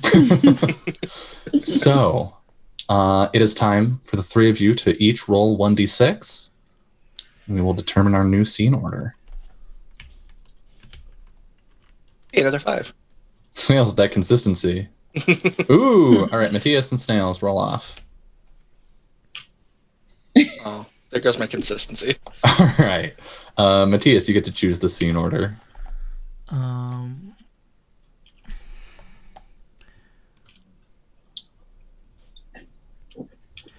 Yeah, let's go first with... Let's do Vincent, Watson, Augie. All right. So, Vincent, it is your turn. So Vincent's in an upside-down car in a ditch. I imagine bleeding from a face wound and dazedly looking around in his car, clutching his cane. Okay. Your son, Kyle, has been thrown from the car, went out the windshield, and is lying in a contorted heap some 10 feet away. And it's surprisingly dark, which is just gets broken up by a distant strike of lightning, which gives everything like this strobe effect for one moment, right? Yeah. Storm's work for you, probably Star? coming in. All right. Storm's coming in fast. So you get that flash of lightning. What do you do? Well, his paternal instincts kind of kick in. And so he probably tries the door and then realizes that, it's a lot heavier when it's not right side up. So he kicks out the rest of the windshield and starts crawling out and probably cuts himself a little bit on the glass and starts making his way, stumbling over to his son. Kyle, are you okay? Kyle, what's going on? You see Kyle whip his torso up into a sitting position, both of his arms hanging limp, and says, "I am all right, Father. You should be more careful with your driving." And then one arm creaks back into place. What's wrong with you, boy? "I am fine. I am here to keep you safe, Father." And the other arm... You got a funny way of showing it. We need to get to the doctor. You've just been thrown from the windshield. Dr. Mike? Yes. That seems like a good idea, Father. Can you walk, boy? Just a moment. And he just physically rotates his leg back into place, and there's a series of clicks and clanks as both legs resume their normal orientation. Stands up. "Mike can help us keep you safe." Okay. Yeah, I'm sure he'll have some kind of explanation for this insanity. Quick, we need to get up. I hear the rain coming, and and Vincent starts making his way up the hill using his cane, just pushing on, probably with a limp at this point after having just crawled out of an upside down car, but adrenaline pumping nonetheless. I think you see, I think the rain rolls in at this point, and starts coming down hard. But you see the beam of a flashlight in the distance as Officer Steve is starting to come down this incline. And Kyle says, "That is unfortunate. Father, I will keep you safe." What? No, it's another person. Please, No! do not struggle. I will keep you safe forever. And his hand opens up. I would like to run away towards the flashlight as fast as I can. I would like you to not do that. So Oh no, it's conflict time. I'm all alone. I have a control 3, and I'm gonna include Kyle in this. Of course you are. And you're running away. Is this resolve? Yeah, I have no contacts nearby. The phone got thrown away. Unless Jeffrey or Anais is close enough that they can help. Well, I guess you're not standing up to him, right? No, I'm running away. You're not being brave. So let me take a look at what it says. Choose qualities. Choose resolve if your character's approach is their own will and determination. Choose contact if your character's approach is aid from others. This seems like that one, actually, because you're trying to run to Steve, right? Yeah. I would imagine Jeffrey is probably next to him, having hit the car and being on top of the hill. So seeing the light, he's just running towards it and calling out, Jeffrey, I need help. Something's wrong with Kyle. All right, so are you tapping Jeffrey as well? Yeah. They'll put me at 4 dice. Puts you at 4. Okay. I'm at 4 as well. Do you want to use any anxieties here? No, but I think I should. Because right now, something's wrong with his son, and he does not know how to help him. And unfortunately, that means I automatically fail. Because my anxiety of being useless is 4. Yeah, we'll see. Do you have anything in reserve? You don't, because you didn't use an anxiety last time. Oof. Okay. Well, this is gonna be a fun time, is what it is. I'm going to. Okay, so you get to reserve however many of those as you have resources. And I'm going to use a secret here. I'm going to reveal that the robots create signal noise that reduces Wi-Fi and cell reception based on proximity. As you get away from Kyle, you see the bars coming back on your phone. So I will roll 4 dice and remove the top 2. Oof. Ooh. 4 and a 4. Boop. Boop. I will put these in my reserve, or actually only one of them in my reserve. But I succeeded. So when I succeed, stuff happens. Unfortunately. Remove penalties. We did that. Spot your result. We did that. Compare results. Enforce consequences. If the director wins, I will add new menace dice equal to the total of all secret ratings revealed. I revealed 2 points of secret rating, so I get to finally have some menace dice back. I'm not actually rolling these, I'm just putting them in chat so I can grab them easily. Boop. And boop. All right, so I've got menace dice again. And then you will take 2 stress. The stress is applied first to your tapped contacts, your bonds, and that was Jeffrey, correct? Jeffrey, help! What is your rating with Jeffrey? 2.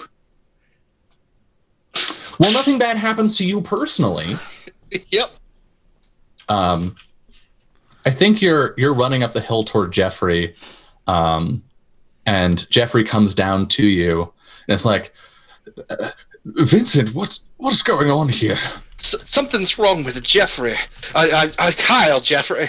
He's moving strangely. He should be dead, but he put himself back together, in his hand some kind of weapon. What? You cut him and he doesn't bleed. And Kyle is walking toward you. Allow me to keep you safe, Father. Please return. And we need to run, Jeffrey.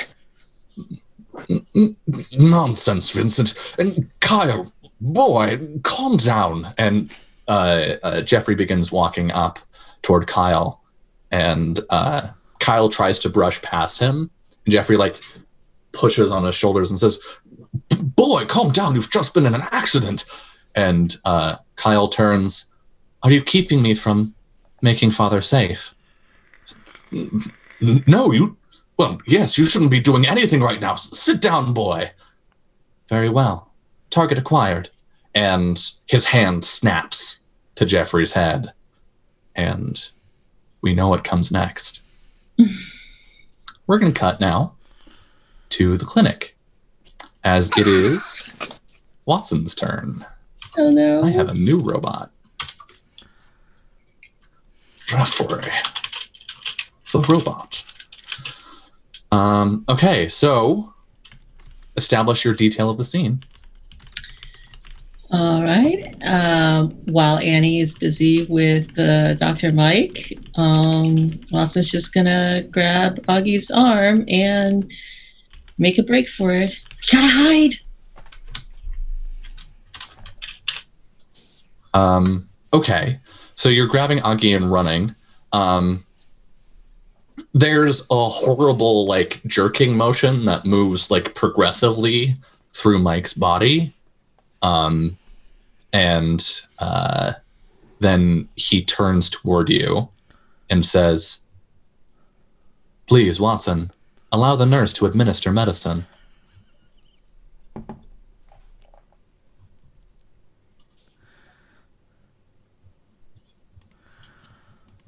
So,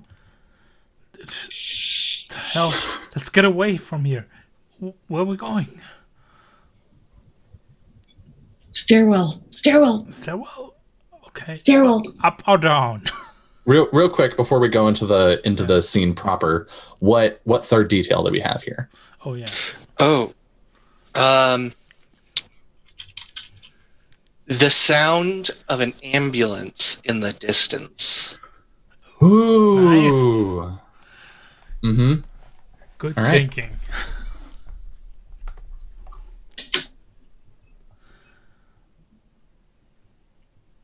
All right. I think we push open the door to what is the stairway that like gets rarely used. Like it's mostly used for fire escapes, right?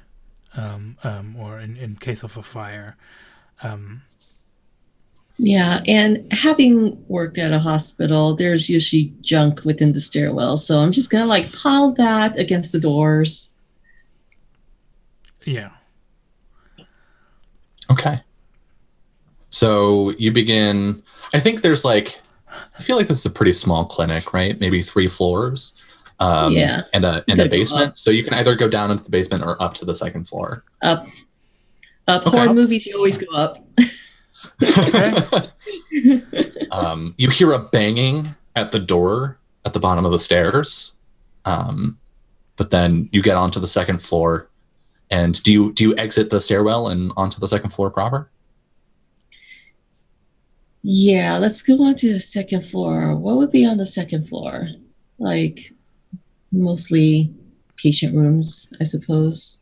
I think this is probably where Mike's office was, given how quickly Augie got downstairs. All right.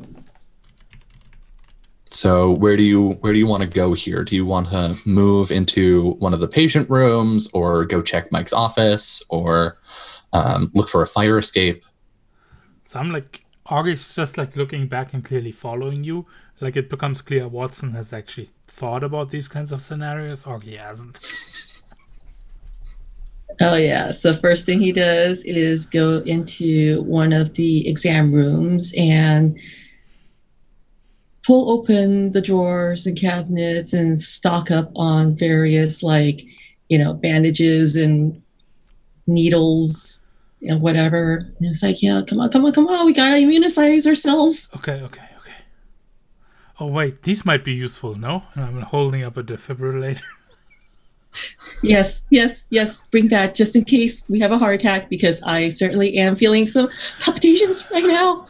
I'm like, You hear a faint hand sanitizer. You hear a faint thudding outside. Shh.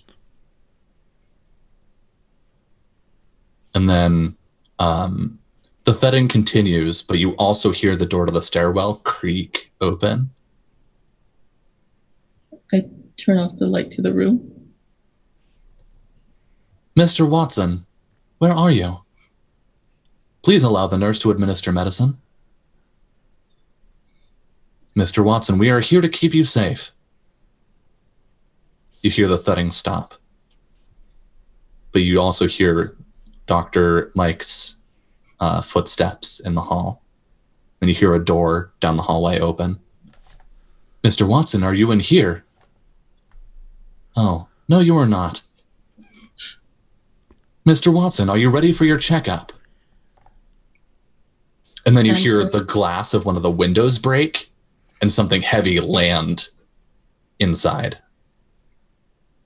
I'm going to take a handful of the needles that I collected and try to stab them in the eye.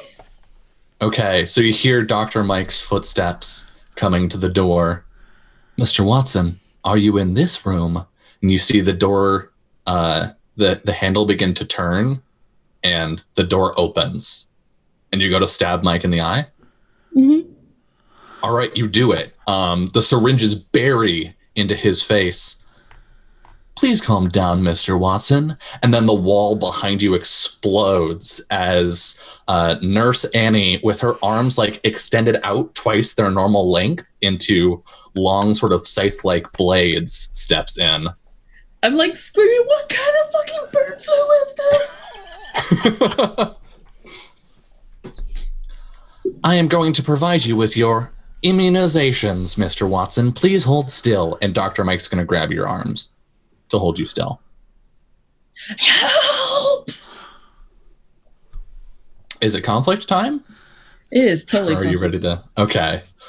I'm ready. All right. Robot. Get ready to robot. What are you doing? Are you screaming for help again? Or are you trying to call on one of on somebody else to help you? You can't. You can't because you can't use the same stat again. Okay. But so you need to either use stuff, so material might be way to go here. I had collected stuff. You are muted, Snails. This is a little weird because Augie doesn't have high enough stats to help this turn. However, if we were using the material stat, like mechanically it would just be star rolling, but maybe the defibrillators as a weapon, Augie using them as a weapon. Like Augie's throwing the defibrillator I'm throwing to you. it, and I'm like, clear! And so you can go like, sit down and his head or something. I'm down for that. All right. That's cool. I love that. All right. So what's your materials? Is that 2? 2. All right. So you're starting with 2. Are you bringing any bonds into play? I don't think I have any. Oh no. Were they all on? No, I mean you still have Alec and Chrissy. I thought I got 0 bonds now. No. The bond with Mike was reduced to 0. Oh, okay. Yeah, because he was in the scene and so susceptible to receiving stress. But Alec and Chrissy weren't there, so they were unharmed. Mike is I guess you're right. Like because your contact went to 0, but I don't think that gets rid of the ones you already have because that would be weird. You just can't form new ones. Yeah. Okay. I mean, maybe Chrissy got brought in on that ambulance. Oh, yeah. Okay, yeah. So I think, what is it that Chrissy's doing to help you? Chrissy probably knows that if I'm not at home, I'm probably at the clinic. She probably went to my house, and as the storm rolled in, like slipped and fell or whatever. Does Chrissy know you're screaming? Is she helping by distracting by being a wounded target nearby or something? Like possibly. Yeah, I don't know how that would work, but I'm open for suggestions. I could see maybe like the doors swing open and she's rolled in on a gurney, and that like surprise makes them hesitate and creates an opening. Maybe. All right. Yeah, roll in, ready to, get that broken leg repaired. Yeah, great. Love it. All right, so that puts you at a 3 right now. Okay. Would you like to involve your anxiety? Actually, probably not this time since I'm being thrown to the defibrillator. I'm not. Yeah. I am feeling a little brave now. I got a weapon. And I will say, if you did do that, you would die. Yeah. You would just immediately become a robot. All right. So I'm rolling. I'm incorporating Annie and also Mike. That's a snuffy little dog. Hello. I'm sorry. Yeah. All right. So that puts me at a 6. So I'm gonna go ahead and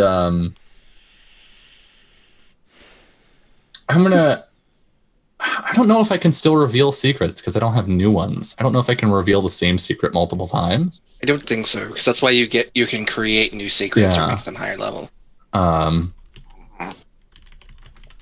Maybe if I haven't revealed it, is it like a per character thing? That would make sense, maybe. Maybe. I'm just trying to help here. Yeah. Nova says sure. Sure. Okay. So I'm gonna keep it on a per character basis. I have revealed to Augie that robots will not harm non-targets unless actively resisted, but I don't think I've revealed that to Watson yet. So I'm gonna go ahead and do that, bringing me down from a 6 to I will be getting rid of my top 2, and going with the bottom 4. So go ahead and roll your 3 dice.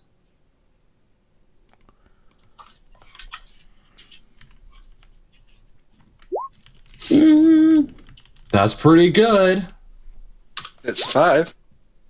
All right, and I am subtracting my 6s out because those are my top 2. Boom, and boom. I think you actually won this one. So you're up to a 5.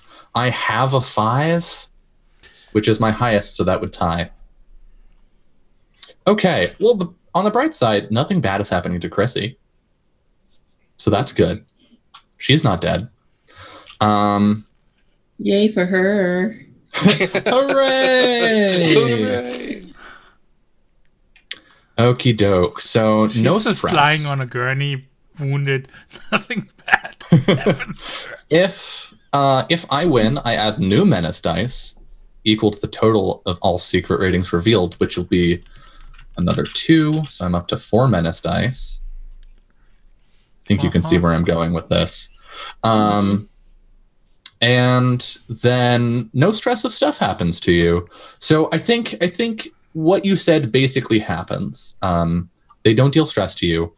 You put the defibrillators on Dr. Mike's head, and he lets go of you, and you step into the room with Augie, but you now have these 2 robots on either side of you, one on the door, one on the hole of the wall.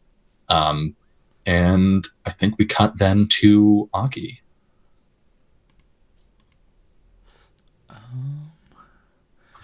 So start with the detail. Yeah, what am I?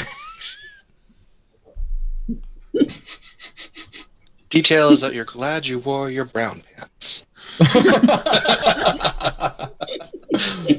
Because I know I would be.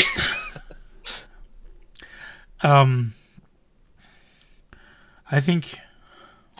Wow.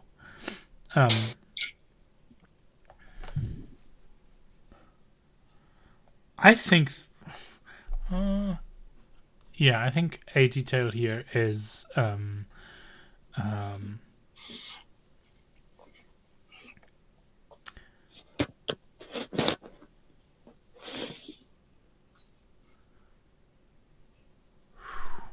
stumped. I think it might be just us rushing down the corridor. Does that make sense here?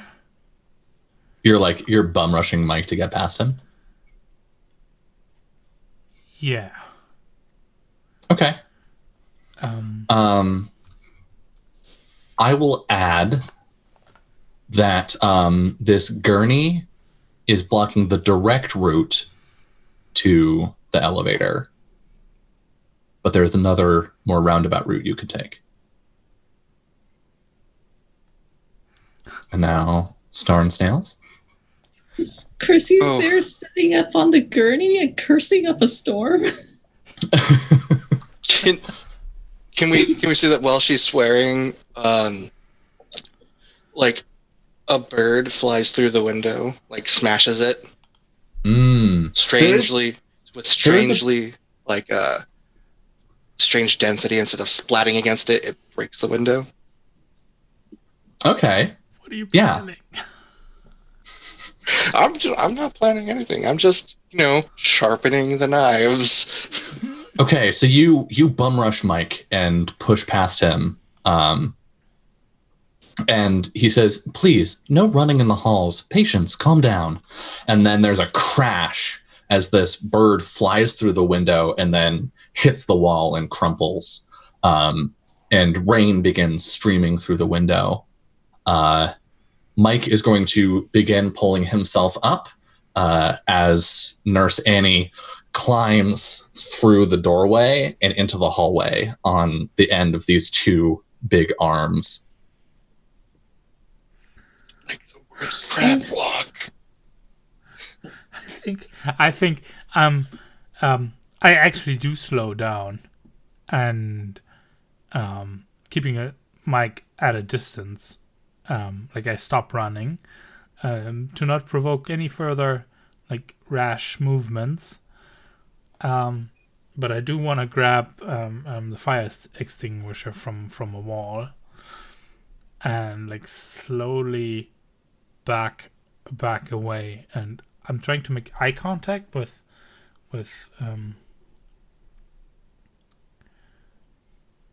Watson? Yeah, with Watson.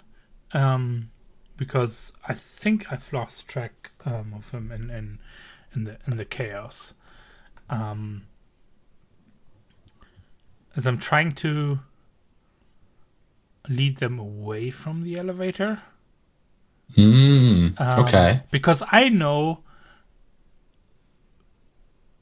I haven't seen them take me as a target.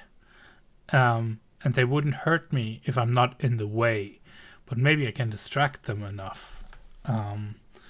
So I think I just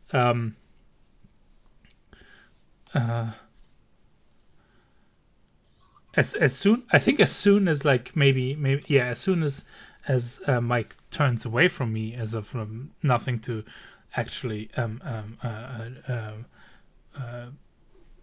note anymore. I think I just spray the fire extinguisher on him to get his attention back, right? And I kind of want to pull them away, to basically get us an opening, or get what's an opening. So you spray Mike, and both Mike and Annie turn in unison. Annie perches one of her hands up onto the wall and then keeps another on the floor. Sorry, that was an accident. Please be careful. Those chemicals are dangerous. Yep. And Annie looks at you and then rotates her entire body at the shoulders to look behind her at Watson. Whoa! She looks back at you. I'm trying to fill the space in with that fog for that moment, right? Mm-hmm. Please stop discharging dangerous chemicals in the hallway. I think it's malfunctioning. Annie says, "Someone will get hurt. Please, we will keep you safe." And then both of them start walking toward you. Okay. Throw the thing and bolt. Okay, yeah. You bolt. Mike gets hit in the face, and I think we see his head turn, and a flap of skin peels away, and we just see shiny metal underneath. And he looks back at Watson and turns and says, "I must tend to my patient. Nurse, please tend to the other one." and Oh shit! Can I jump out the window? The broken window. yeah, Oh yeah, you totally can. So Watson, you see Mike turn back towards you, and then you see Annie climb up onto the ceiling, her legs distending like her arms as well as she runs after Augie. And then Augie, you see this window, and I think we just hear like the roar of the rain and nothing else. And then you go for it. The roar of the rain and the lights of the ambulance underneath, like. Yeah, because I want to jump onto the ambulance and like. It's all like refracting off of the water everywhere. And beautiful. And as you go to make the leap up into the air, a bolt of lightning strikes that exact instant, freezing the moment. Nice. All right, I'm going to contest you actually getting out safely, because Annie's got some long ass arms now, and she's going to grab you. Yeah, I don't want to be grabbed in mid jump.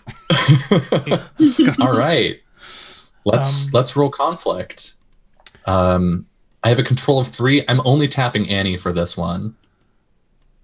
So that brings me to a 5. Actually, so I'm thinking this might be contact because I was trying to engage with them, or this is. You weren't really seeking aid from others, but I could see you were focusing on like your interpersonal skills and how personable you were. So I'll accept that. Sure. I mean, they're literally all the same. So your 2s across the board, bud. Would you like to bring any anxieties in or bonds?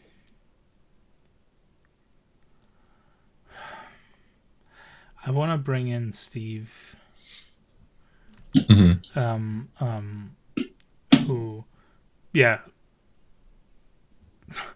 Who kind of comes out empty-handed from the ditch, right? And like, maybe seeing someone off in the distance and shouting after them, and then seeing me jump out of a window. So he might actually come to help me when I come down there. Yeah, well, and probably like hearing the ambulance and thinking, "Oh, these are the people that can actually help. I should get them and direct them towards draws them here, on this side of the building, All right, so that puts you at 3. Yeah. Okie doke. Do you have any anxieties? I don't know. FOMO comes into play. If you don't leap right now, you're never gonna make it. Oh man, I wonder what it would really be like to be part of the collective hive mind. I'm missing out by not becoming a robot. I keep thinking weird stuff. It's like, it's the same kind of anxiety that's like, oh, did I even close the windows at home? No, it's raining like this. But that's that seems all very far-fetched. I'm gonna play it straight, so it's 3 dice. All right.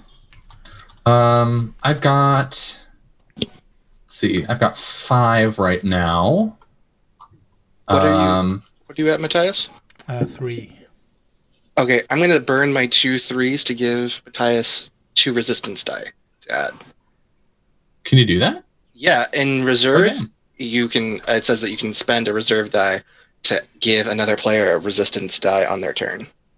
Equal number of resistance dice. Oh, all right. Nice.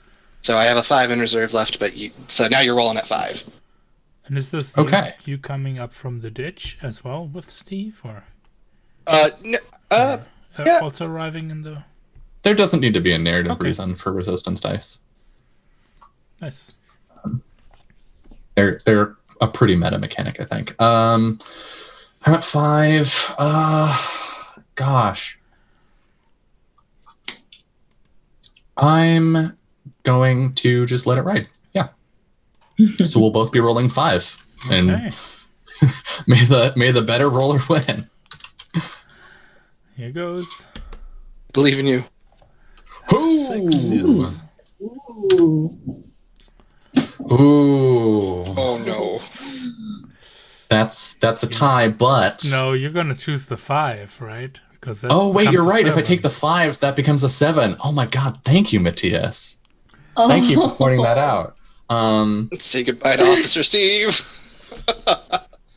No. Yeah. So, what happens? I gain a menace die. Oh, no, I don't, because I didn't reveal any secrets. So no menace dice for me. I don't get any presents for that. And then we subtract stress first from any bonds enlisted, and that was Officer Steve, who I believe only had a 1. Yep. Okay, so you jump out this window, like flailing in midair, and then you feel that cold, sharp metal hand grasp your leg, and you swing and slam into the side of the building, dazed for a moment. And Steve comes running up, Augie, and shoots at this hand, and it lets go, and you fall. And Steve is like trying to help you up, and then you hear this spearing sound. And Steve coughs up blood and says, Augie, run. And you see the second hand. One hand is through his abdomen, and the second hand grabs the back of his head. And you hear Annie say, don't worry, Officer Steve. Soon you will be safe.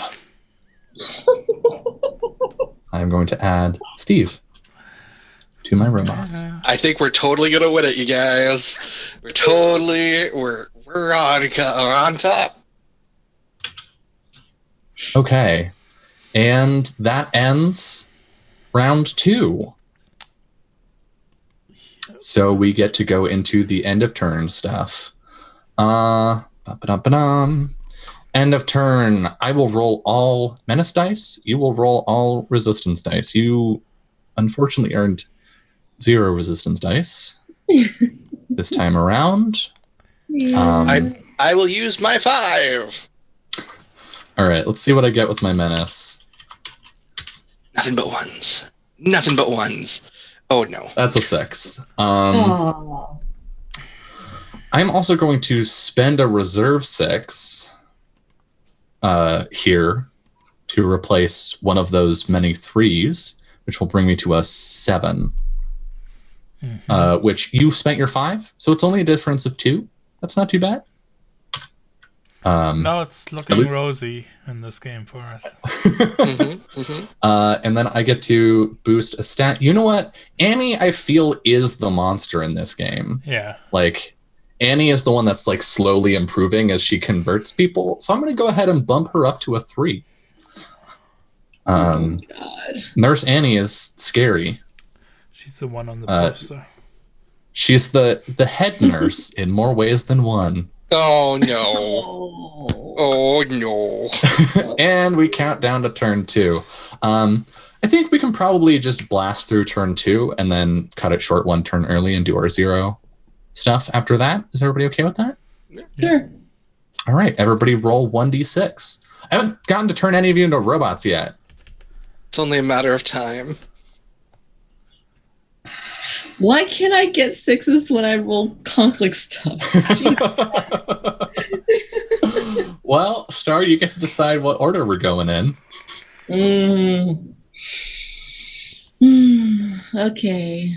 Let's go. Augie, me, and then Ben. All right. Okay.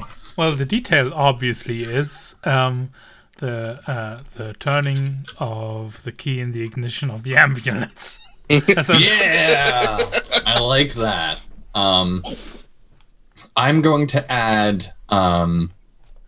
Officer Steve holding onto the front fender. Yes, of course.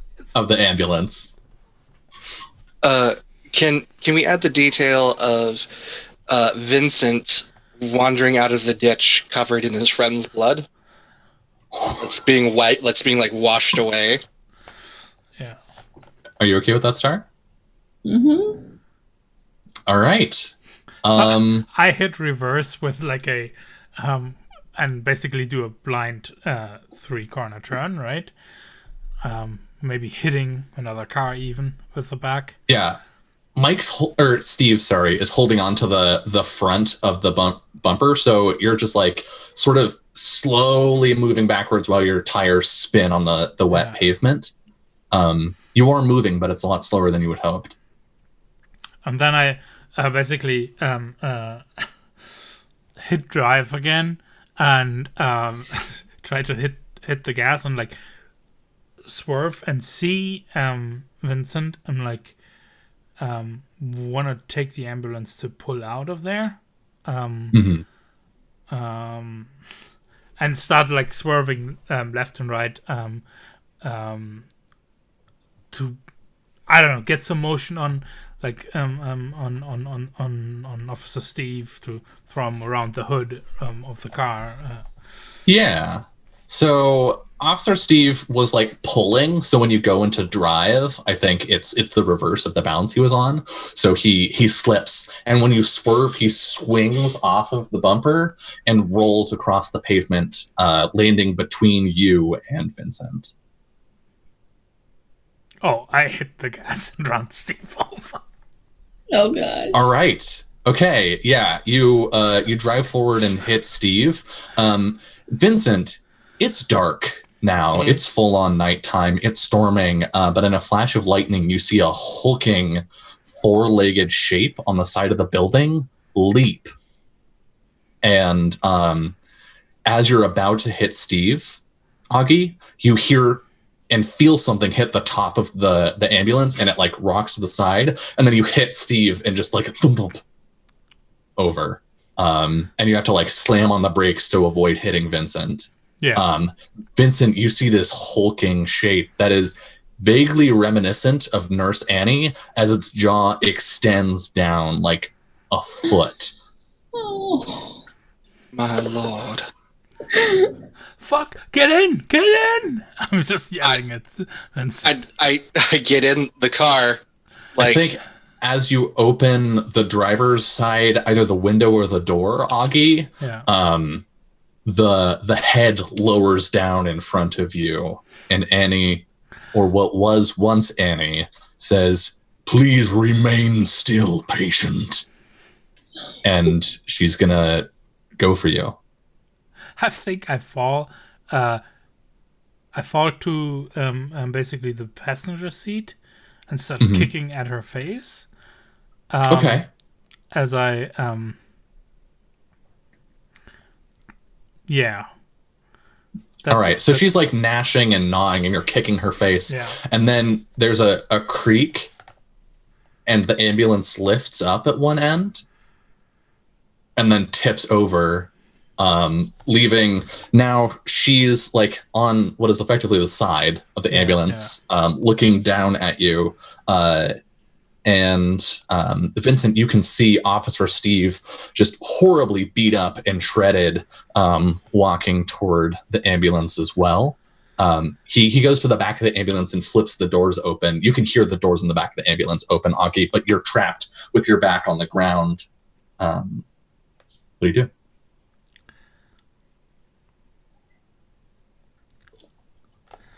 I keep kicking at her, and I think I'm just yelling, and then the doors open to the back, right? And I think I'm just like, oh, I'd rather deal with with that Steve than this. than this, and try to extricate myself from the driver's cabin into the back and like grab hold of anything, to I think it's probably one of a medical suitcase or something like that, right? I just go for striking Steve in the face with that. All right, I think we can of the back of that vehicle, of this death trap. I think we can go to conflict because Steve's not letting you out of here. So come on, Steve. Be a pal. Think this material. So because I'm in the scene and it's countdown 2, I would like to assist with material. You can. Sorry, Vincent, like, kind of limps over and brings up his cane to reveal that he is a collector of odd antiquities, and it is not just a cane, but also a gun. Hidden in the base of the cane, an old, like, black powder style thing. So he lifts it up to, like, take a shot off at Steve to help Augie get out. All right, so that brings you to 5. Why 5? Because you have 2, right? 2. Yeah. Well, my material is 3. Yeah. Oh. So it adds the qualities together. Oh, I get this full one. Okay, nice. Mm-hmm. And then, let's see. Either of you may trigger anxieties. Oh, thank you. Yeah. Any? No. Like, No, thank you. Okay. I want to. Yeah, you have cheaper anxieties than Yeah. Vincent does. Because anything is better than this. I'm missing out on living. Yes. FOMO on life. I love it. Yep. Okay. You're just thinking of all the things you're gonna miss if you die here. Yeah, like it's everything is gone. Like I've been taking care of my dad, which has been a huge source of FOMO and guilt, obviously, right? But that's not a thing anymore. And whatever the fuck is going on, if I just get out of here and out of this town and whatever, maybe I can actually have something in my life again, not live in this crappy little town. With these I love that. stupid. I love that for you. I'm gonna tap. I have a control of 3 right now. I'm gonna tap Annie, of course. I'm going to tap Steve. And you know what? I'm gonna be an asshole because it's our last turn. Oh, no. This is our last set of scenes. Say hello to Kyle and Jeffrey. Yep, Kyle and Jeffrey come up the embankment. So that puts me at 6, 7, 8, 9. Holy shit. And I have not revealed the signal noise to either of you yet, I don't believe. Or I have to Vincent, but I have not to Augie, who is the active player. You see your cell phone just out of reach, where it dropped in the passenger seat, and you see yourself getting a call, and you have this moment of hope, right? Where you're like, yes, help. And then as these creatures draw in, it just call lost. Yeah, So thanks for more FOMO. I guess. I'm going to drop down from 9 to 7. So, Ooh, and you're what a dropping down from sacrifice. you're dropping down to from 3. 5 to 3. Okay. Well, watch me roll 3 6s here. Please. Okay. Or 5 Well, 6s. That'd be 5 6 is what you want because you got to roll 5 Oh yeah, 5 I dice. still gotta roll the 5. Oh, what? It's a 4. I might get just real bad rolls here. We'll see. Nothing but ones. I mean, those are Almost. some pretty bad rolls. I lose the 5 and the 4. So 5 goes to reserve, 4 goes to reserve. And then we tie. Actually, tie. I can't hold on to those. And then my next is a 5, I guess. Well, you. Oh, you no, can- no. I did a 5 and a 4, so my next is a 4. Well, if Or you I could yeah, do the the 2s is 2s, also a which would 4. Also get me to a 4. Yeah, so 4, and you lost your 5 and your 4, and then your 2 3s go to a 4. So yeah, we do tie. Which means no stress. No stress. Just a carefree Nope, game. Not at all. Yeah. I do gain 2 menace dice, which won't be a problem, I No. assure you. Will definitely not be a problem. I technically shouldn't have the 6, actually, because I was supposed to only be able to hold 1 reserve, and I spent a 6, so I will reserve this 5. So I think I do. So yeah, where does this leave us fictionally, right? Because I might get past Mike, and then You Yeah. swing at Steve, Steve, right? You're yeah. going for it, and then you just get punched directly in the chest by him, and you fly back through the door into the cabin. And Steve says, "That wasn't very kind of you, friend. Please hold still so I can protect you. It is my job as an officer of the law." And then you see this face of Annie coming down toward you. There's a long crack in the windshield. There's a slight chance you might be able to escape out that way. But for now, you're trapped. And you, Vincent, who I believe it's your turn. Am I correct? No, No, you're last. I'm last. Okay. So you see Jeffrey and Kyle coming up, running toward you at speeds that should not be possible for their injury or age, and your blood runs cold. But we cut over to Watson, who is standing in the clinic with Dr. Mike. That's your detail. I drew them all away from you. You did. Get out. You did, but you left me there. Star might survive. Who knows? No, because I want to go after you. No. Window as long as I'm like, don't leave me.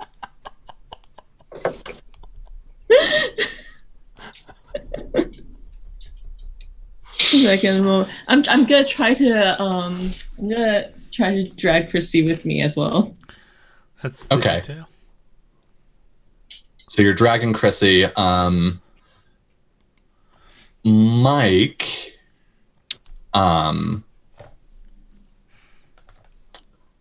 Mike punches a wall and pulls a cable, and the power in the building goes out. And instead, what gives this all an eerie light is that a fire has started in one of the rooms. Mm-hmm. And can we just tack on a tiny little extra part of that detail? That in the flickering glow, the bird begins to twitch. Oh God. Ooh, yeah. All right. So Mike begins walking towards you and says, Watson, please be careful. It appears Chrissy has been injured. And then, like, as he walks, he leans down and grabs the bird, and it incorporates into his hand.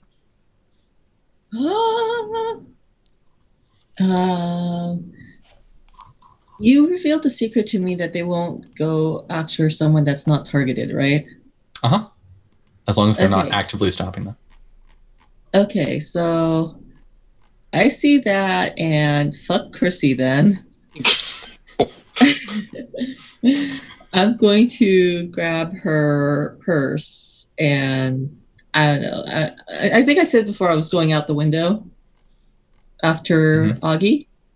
I know that, well, I don't have any mode of transportation, but I know Chrissy has a motor scooter. Okay. So I'm going to go out the window, like, digging keys out of her purse. I guess. And you just ditch Chrissy? Yes. Okay. Because I know that they're not going to go after her. All right, yeah.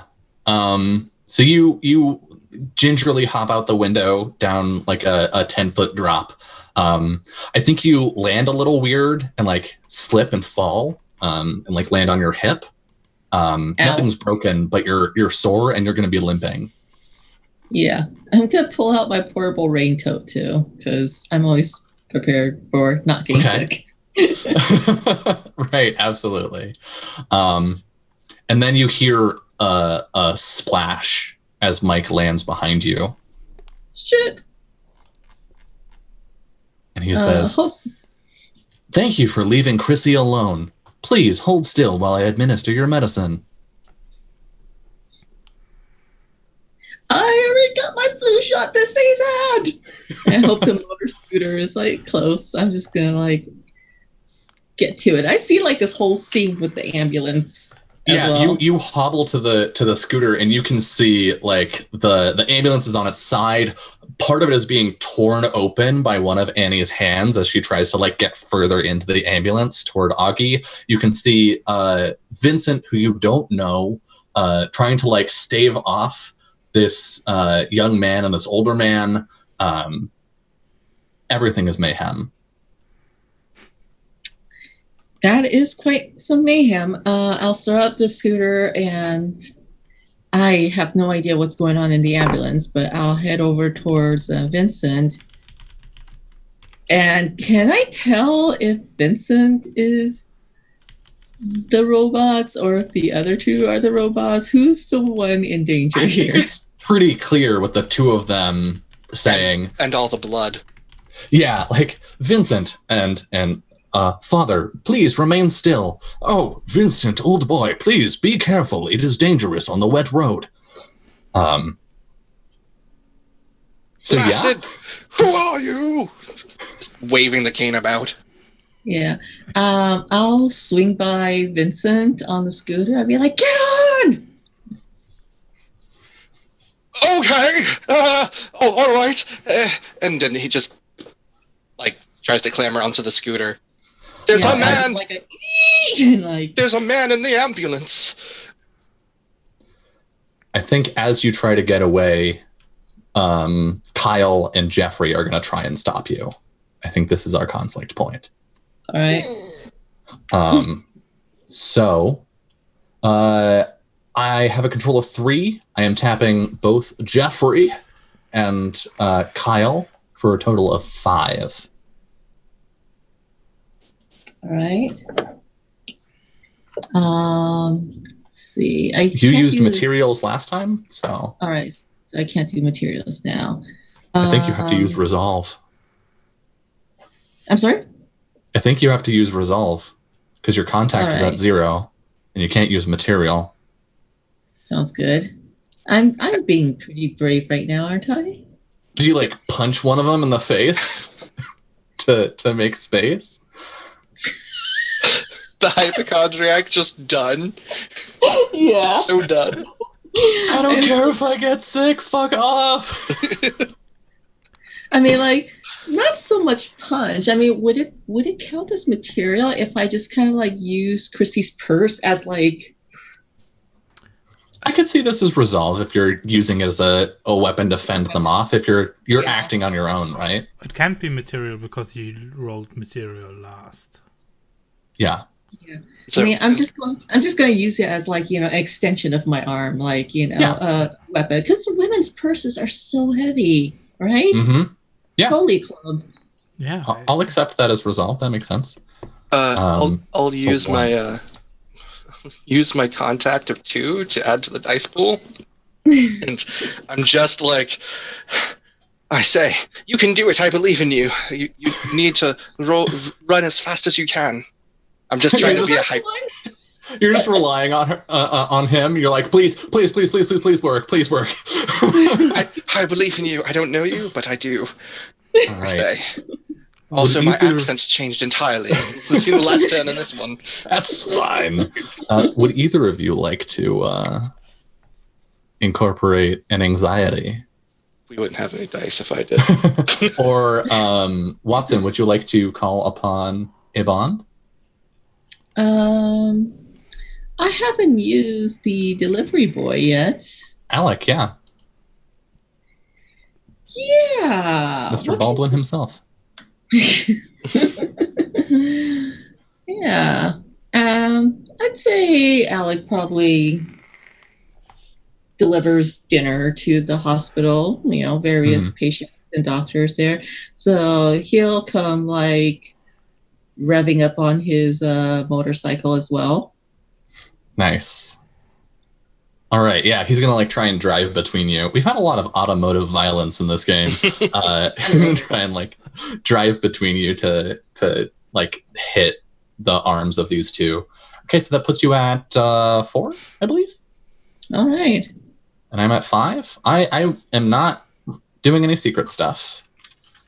I'm playing it straight. Roll nothing but 6s. Okay, happily. I got 4, you said? Yes, you have 4 dice. You got and 6. And 6, yay. I also got and 6. Even if you go with the Yay. 5s, you have a 6. Yeah. Yeah, I am going to go with the 5s, and I'm going to spend my reserve 5 to bring it to a 7. No. That Say goodbye to the delivery boy. Alec is driving up. He's got like a stack of boxes on the back of his motorcycle. He says, "Watson, watch out!" and like drives in, and then we see Kyle turn and like stand in place in the path of this motorcycle, and then just grab the front of it, and the motorcycle immediately stops. Alec goes flying over the top of Alec, and Jeffrey catches him by the head. There's a snap as he overextends, but Jeffrey doesn't stop the process. I'm sorry, Alec. You were a good boy.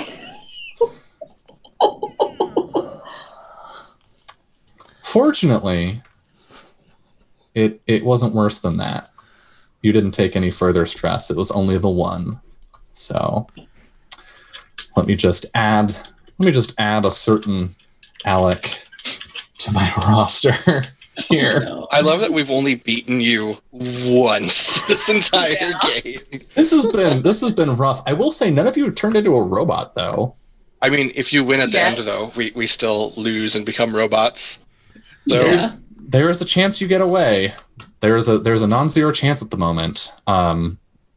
So I do not get any menace off of that because I did not reveal any secrets. I believe that brings us to Vincent. So I'm on the back of Watson's scooter. stolen motor scooter in the rain with lightning striking all around us, going, we need to get the man in the ambulance. We can't leave him behind. Yes, we can. No, we must save him. So what's your detail? My detail is that I am reaching forward and turning the scooter around so we can get to the man in the ambulance. Oh, God. Okay. Don't do this. All right. I don't want All right. I'm going to add that Mike has arrived from the clinic, and now let me just double check my cast of agents here. too many robots. Yes, literally every agent is here. Oh, Oh. God. Right. Okay. Yeah. We're So what's bummed. the ancillary detail, you guys? Lightning happens to strike all the robots. The end. We win. Yeah, actually, this is yes. Lightning strikes the ambulance. Just in the moment you turn around, lightning actually strikes the ambulance and Ooh. Yeah. sets it on fire. Oh, God. Okay. Seeing that, Vincent keeps the turn going and turns it right back around to go away. Never mind. He's already dead. All right. So I'm trying to run away. Okay, so you begin driving away. There's an explosion from the ambulance, and we'll see if Augie survived that when we do the 0 hour stuff. But you see Steve fly out the back of the ambulance. The creature that was Annie is rocked off of it and down the hill. The reincorporated Alec is going to get upon his motorcycle with Kyle climbing on behind him, and they're going to drive after you while Jeffrey and Mike run as fast as they can, Terminator style, along the road. You're driving away, and you're gaining distance from Mike and Jeffrey. You're keeping distance roughly with Kyle and with Alec. In the trees off the side of the road, you hear a rapid thudding, and you can see the trees shaking. And you know that you're keeping pace with Annie. What do you do? Okay. I am incredibly wealthy. I have a summer home. I'm on an island. I also have a boat. So we're heading to my boathouse so we can get the hell off this island. Okay, give me the directions. Yeah. So you drive to this boathouse. Lightning is coming down all around. It is a massive storm. This isn't one of those lightning strikes every once in a while. This is like lightning is striking in clusters. And you reach the boathouse. It's driving rain. You think you might be able to feel bits of sleet and hail as well. But you get to the boathouse just fine. The motorcycle pulls up just behind you, so you have to run into this boathouse and get the boat ready. And then you see that shape in the darkness. You see Annie coming down the shore. As we run into the boathouse, I turn around and slam the door shut. I slide the cane through, and I just old man like leap into the seat and begin starting to like get it ready, like with whatever gas is in it, like just trying to get it going. Like, oh, what is going on?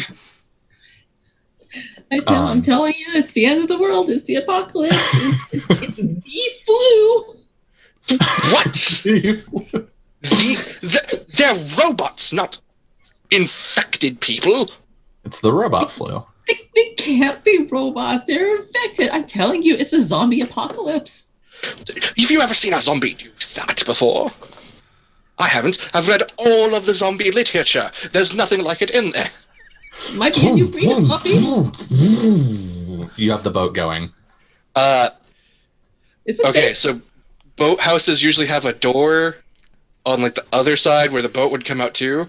So Vincent points, he goes, "You need to open the door so we can get out." Okay, I hop out and do that.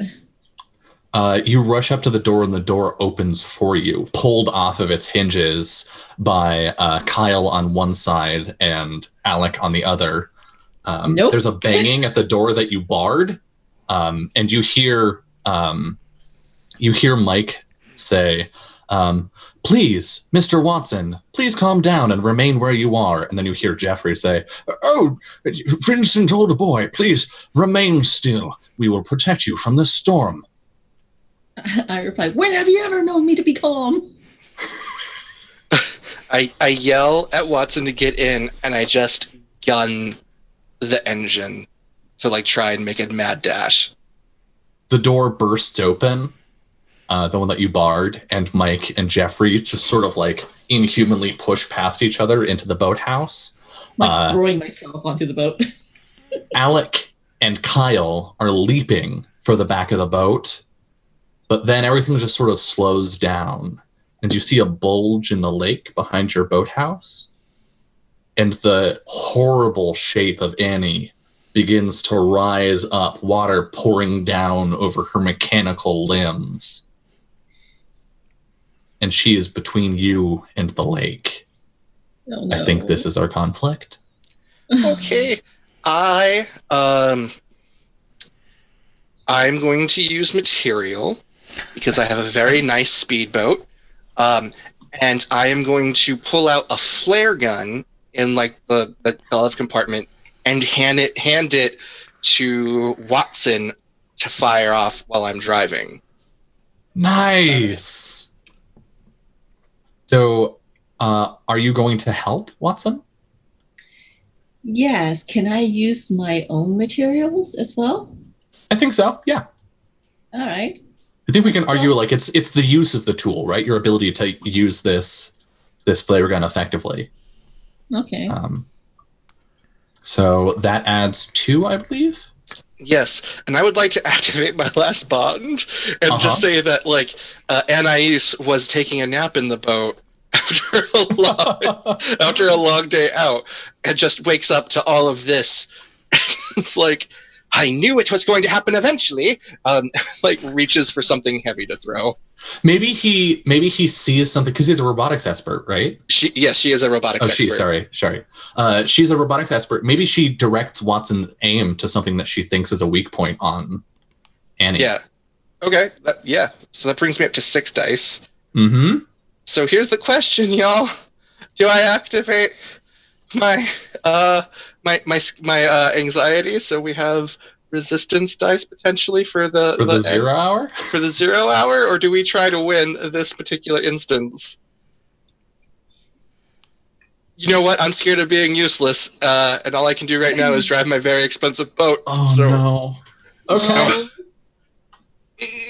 Well, let's do it. Let's see what happens. All right. Okay, go for it. I have nothing left to reveal to you. Mm-hmm. So I am rolling 3 for control, 3 for Annie, Mm-hmm. 1 for Alec, Alec, Jeffrey, Mike, and Kyle. That's 4, bringing me to 10 that I am rolling. So I am reserving. 10 months. I am reserving a 6 and 2 5s, and my total is 4. And you can reserve 3 of those, up to Yes. 3. Yeah. So sorry, my total is 3 because I lose 4 dice. So. Yep. All right. I'm just going to scroll down real quick to the consequences of aiding, because I think that will come into play in a moment. We split the stress. Oh. Okay. I'm so sorry. Oh, each main character suffers the full amount of stress. Oh, we don't split it. Okay. Oh, damn. So let's see how much that is. That's a lot. So your highest was a 3, right? Yep. If I go with the 6, the difference is 3. If I go with the 5s, the difference is 3. So it looks like our difference is 3. Well, there goes my Anais resolve. takes 1. Mm-hmm. So that's good. And then Anais becomes a robot. you know what? I'm going to say that my contact, because both of my friends and my son are gone. It's whichever stat you used. Oh, so that makes my material 1. Yes, which means none of your stats are 0, which is nice. But unfortunately, Watson, you took any amount of stress while having a stat at 0. So, Anais directs you to shoot this flare, right?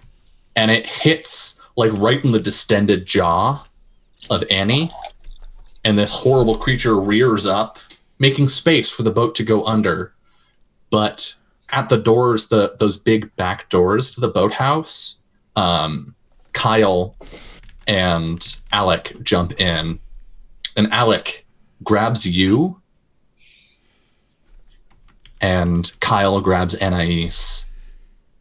And Vincent, you're not even looking. You're just like powering the boat, and then you look back and you see 4 heads turn toward you from the back of the boat. Let's move to the 0 hour. Oh my god, I'm a hypochondriac robot. 0 hour. When you reduce the countdown to 0, do not begin a new turn. This is basically what we're doing right now. At the 0 hour, roll resistance dice against menace dice as above. However, the effects of the roll are as follows.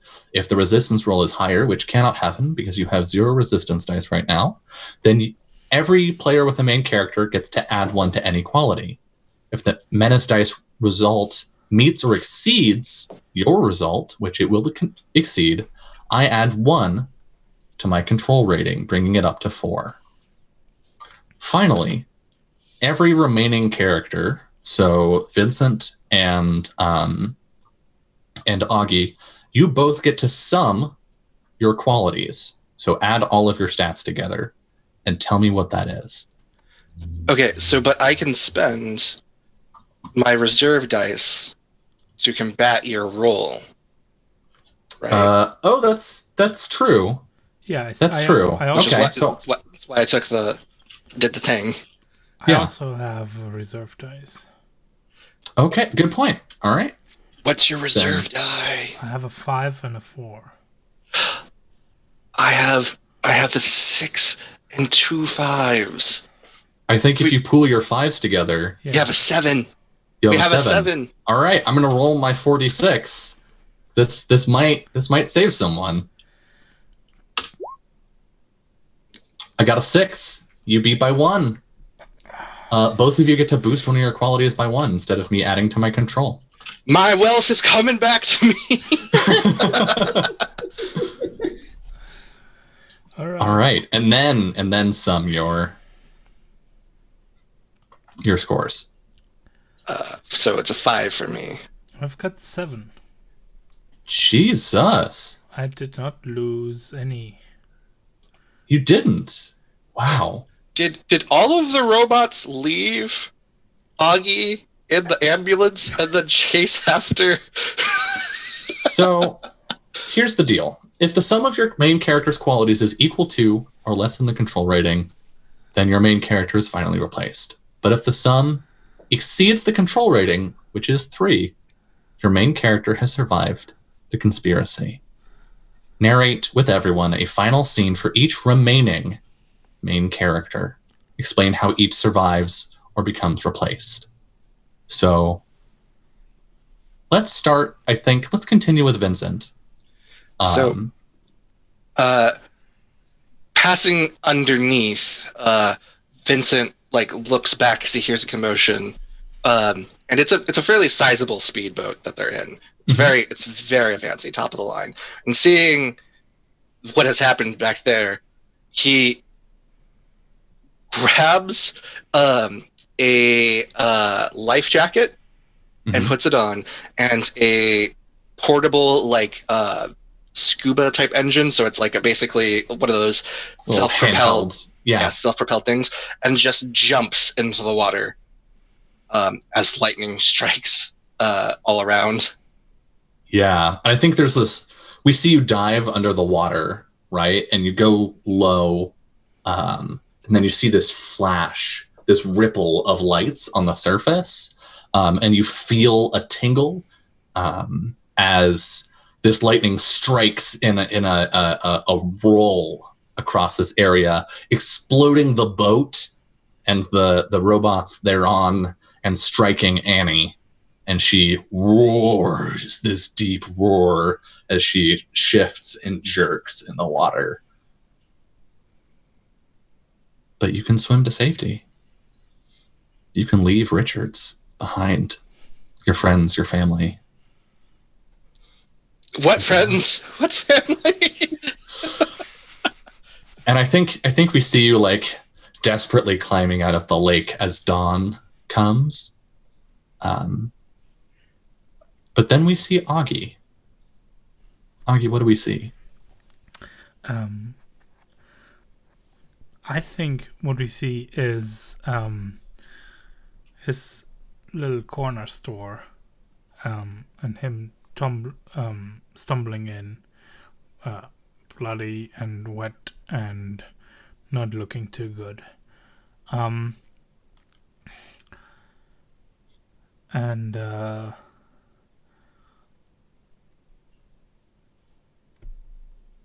But I go and grab a couple of things off the shelves into a backpack, and then I stop at the counter and I pull over a piece of paper and start writing on this.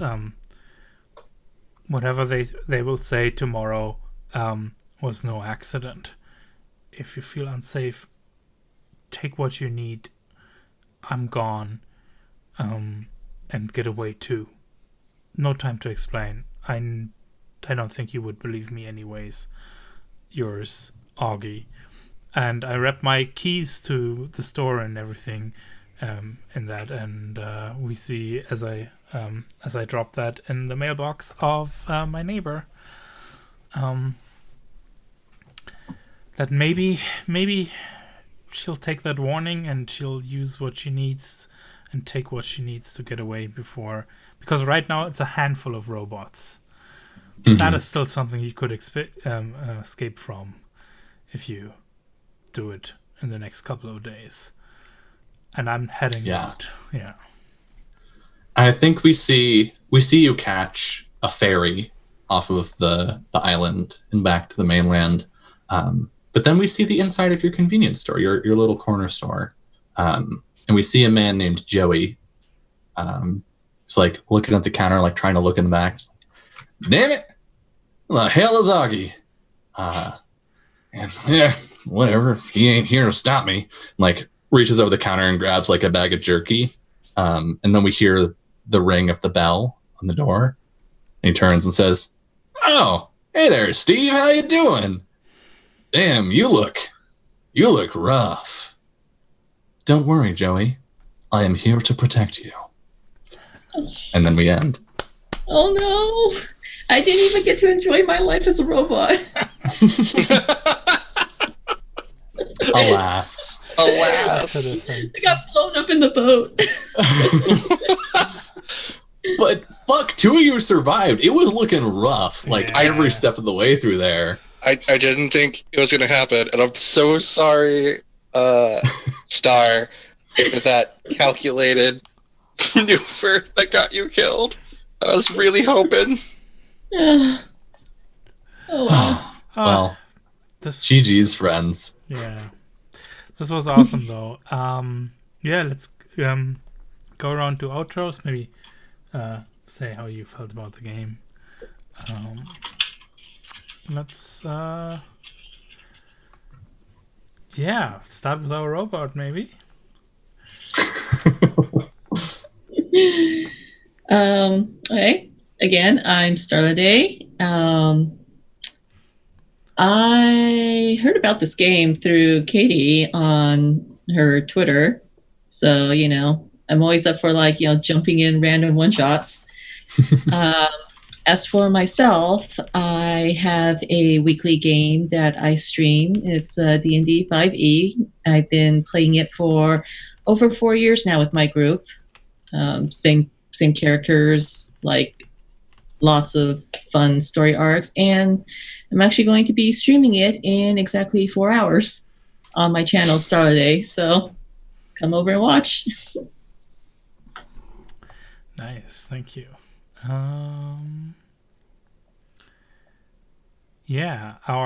Our wealthy man of the hour. When capitalism works to your advantage. Hi, I'm Manny, aka Bag of Snails. This was a lot spookier than I was expecting, but fun. It's always nice to have the spooks when it's bright outside, as opposed to very dark and late at night. I'm so sorry, Starla Day. You can find me over on Twitter at Bag of Snails, or here on Twitch at Bag O Snails.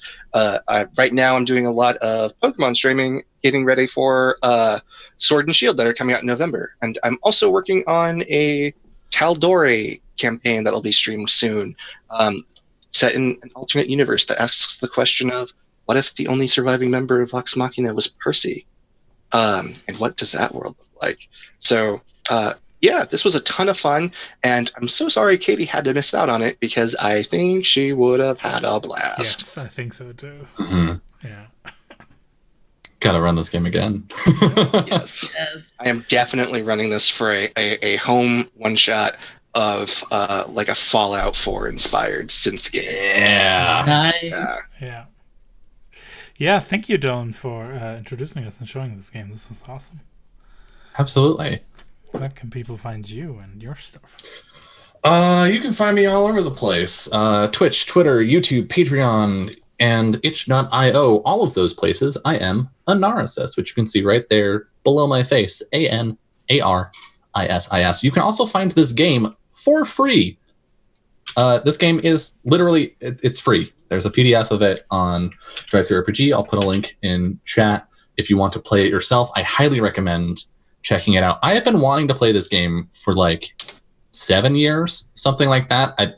Like I said at the top of the show, I picked it up when I was broke and bored and just like looking for anything interesting. And I came across this and was like, this system is kind of hard for me to understand reading it, but I know that I want to play it really badly. And so thank you, Matthias, and of course to Katie as well for letting me bring this to the channel. It was just as spooky as I was really hoping it would be, so I'm glad it turned out well. I'm glad that y'all got to survive, or some of you anyway, and I didn't kill literally everyone. But I was super gunning for you. I'm not gonna hide it. If we had to do that last turn, that might have changed things. It would have changed things, I think. But yeah, that last turn we were on, those last 2 scenes really, no, all 3 scenes, I was just like, you know what? No, I gotta get as many dice as I can so I can set myself up and get their stats as low as possible right now. So I am impressed that y'all managed to pull out any survival there. So good work. I do streaming stuff. I'm going to be streaming Finding Paradise, which is an RPG Maker game, later tonight at probably 8 p.m. Pacific, which is much later than my usual start time. But if you want RPGs, you can see me on sometime on some channel. I don't think I have a show on my channel on Saturday. No, I don't, but I do have a new show. I do have a new show on Jess's channel, Little Cup of Joe, twitch.tv/Little Cup of Joe. We have the first session of a Ryutama game called Heart's Refrain, which is an intentionally shippy game where I will be playing the dashing Prince Orfeo Tenora of the Kingdom of Ocarine, who has fallen in love with a baker, and we are running away to get married. So if you want some of that gross, sappy bullshit, come by Jess's channel on Saturday, and then on Sunday, we might have another episode of Ryutama over on my channel. That is TBD, but check out my Twitter at Anarsis for all the updates for all the things forever. Awesome, thank you. And you can find me at MTHSBLGR on Twitter, and tomorrow on off_the_table for our game of 1890s Urban Shadows, The Claiming in San Gahona. Yeah, that's tomorrow and on Friday. Tomorrow 7 p.m. Pacific Daylight, and Friday it's 4 p.m. Yeah, this was awesome. Thank you all so much. I had the best fun, and this it's interesting. What I also always love. So 2 things, right? I wanted to have these games in the series, so I'm super happy to get to see this one, because that's one I didn't know either beforehand, and it's interesting what it does mechanically and how well it works as a one-shot kind of setup. And it still has interesting mechanics that you, when you play it again, you can try like something different with it, so that's one reason. And the other one, it was really spooky and moody, and that was awesome too. So thank you all. And yeah, everybody have a good night, and see you, or good day wherever you are in the world. And have a good time. Yes, exactly. Thank you all. Bye.